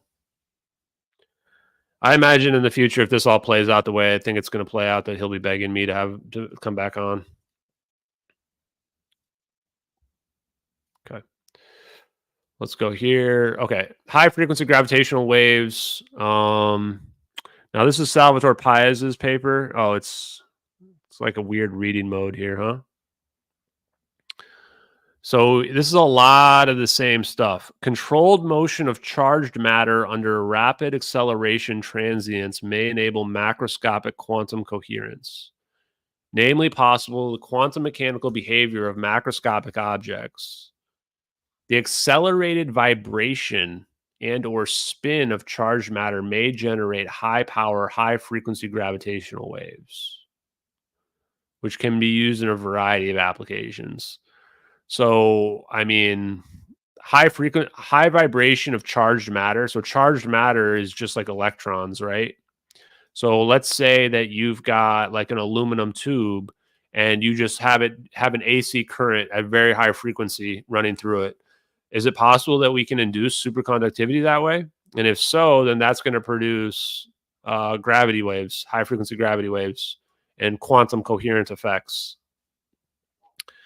And then this can cause the object to have propulsion. And then over here, I think he talks about polarizing the vacuum using electromagnetic fields. Yep.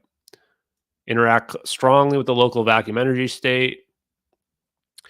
Comprise the superposition of all fluctuations. Somewhere, oh, here we go. Here we go. The generation of high power, high frequency gravitational waves is just one application of the innovative principle behind this work, namely the enablement of quantum coherence, subject to rapid acceleration transit. The principle can give rise to emergent physical phenomena such as, but not limited to, superconductivity. So I think that's literally what he's saying right here, is that we can actually cause, through possibly AC current, we can possibly cause superconductivity at high temperatures to be induced. Pretty wild.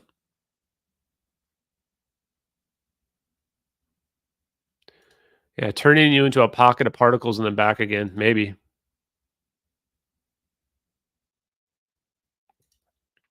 What was the other thing I wanted to mention?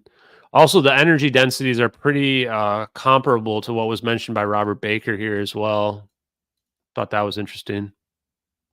The Kraft mass reduction effects are achieved by control of the coherence, collective quantum fluctuations in the vacuum energy state in the immediate vicinity of the aerospace vehicle. Spacecraft. As a result, extreme speeds can be achieved. So yeah, so we can achieve quantum coherence here in the vacuum energy state using high frequency gravitational waves. This will cause mass reduction to occur, and then we can achieve super speed at that point.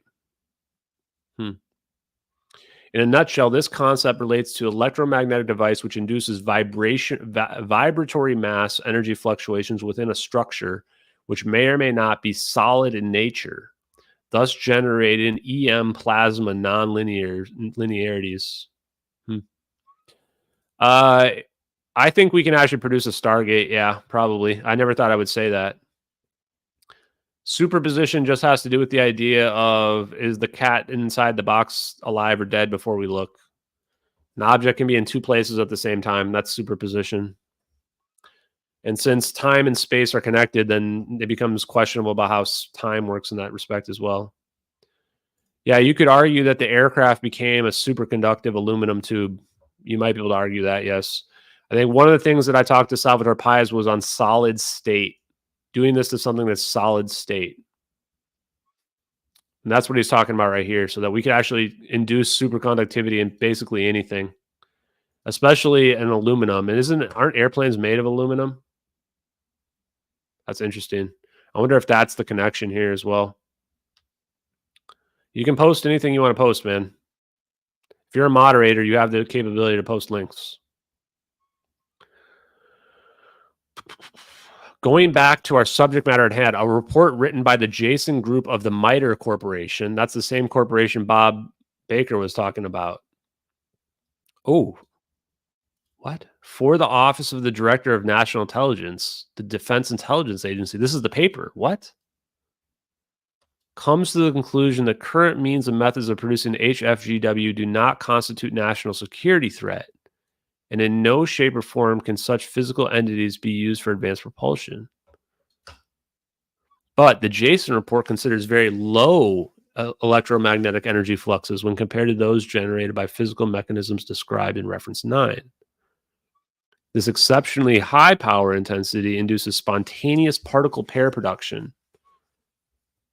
That sounds like superconductivity, thereby ensuring complete polarization of the local vacuum energy state, thus resulting in the modification of the local space-time energy density. So that changes the local space-time energy density. Okay, well, I think we're going to probably stop there because I'm pretty tired. But let me look at, see if any of these other papers are interesting. So here's hybrid craft using inertial mass reduction. And we already know that you can reduce the mass by using a high-frequency gravitational wave. My guess is that he references high-frequency gravitational wave in here. Oh, he doesn't. There we go. It could be possible to reduce the inertial mass and hence the gravitational mass of a system or an object in motion by an abrupt perturbation of the nonlinear background of local spacetime. So he's saying the same thing that Bob Baker was saying, is that you can cause a jerk, cause the jerk to happen in the vacuum. Here, oh yeah, here it is. He does say it right here. It is possible to argue that gravitational mass reduction is feasible by high-frequency accelerated axial rotation or high-frequency vibration of possibly charged objects within the context of non-equilibrium thermodynamics. So non-equilibrium thermodynamics is also the concept of an Overunity device for the people who are out there.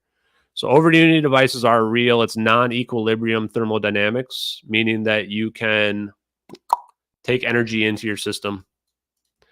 That's the idea of non-equilibrium. That's the same idea as negative entropy as well. Negative entropy would be the idea that you are pulling more energy in. Equilibrium is going to be you're going to get this energy in and you're going to get this energy out.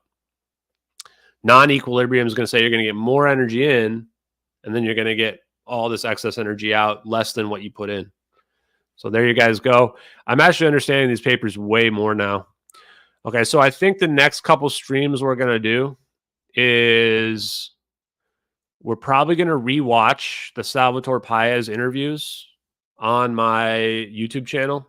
We're going to like watch them on stream together and review them now that we know way more. And then we'll reference these documents. And then we'll also do a deep dive into Ning Li as well. So those are probably going to be the next things that we do. Somebody already linked some Ning Li stuff. I might need help to pull all that Ning Li work and make sure I have it all together.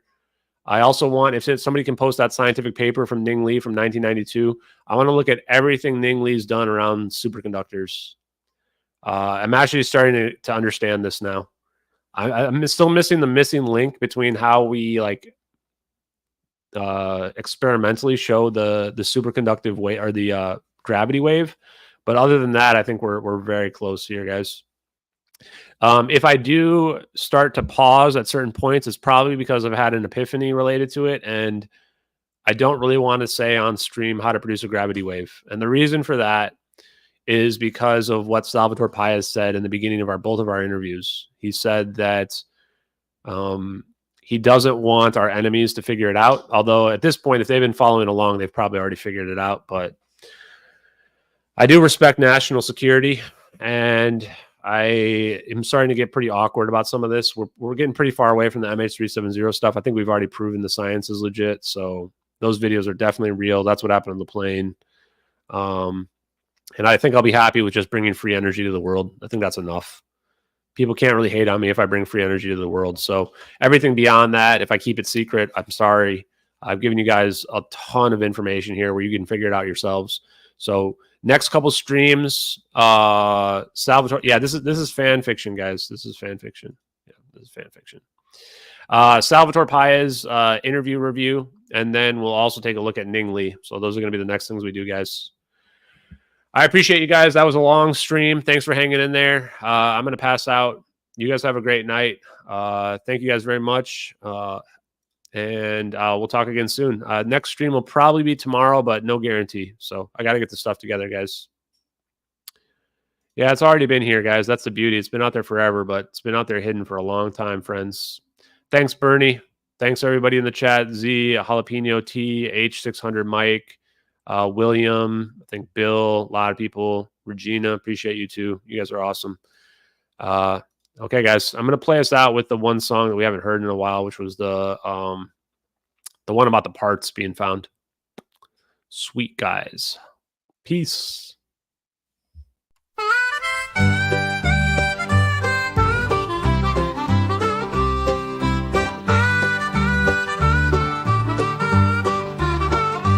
Planes were meant to fly, planes they ain't supposed to fall from the sky.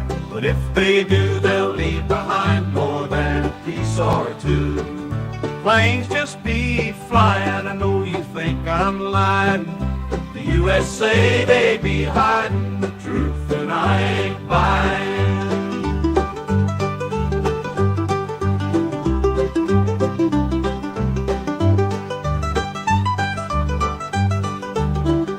Planes they're meant to fly, planes they ain't supposed to fall from the sky. But if they do, they'll leave behind more than a piece or two. They'll leave behind more, and I know you think I'm lying. The USA, they be hiding the truth, and I ain't buying.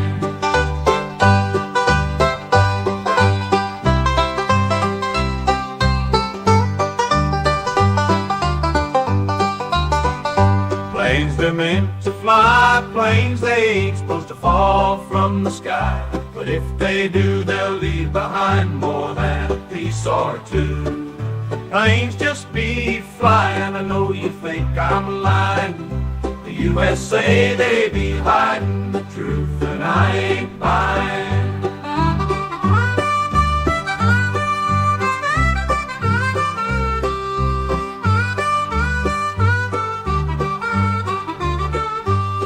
They'll leave behind more than a piece or two. They'll leave behind more than a piece or two.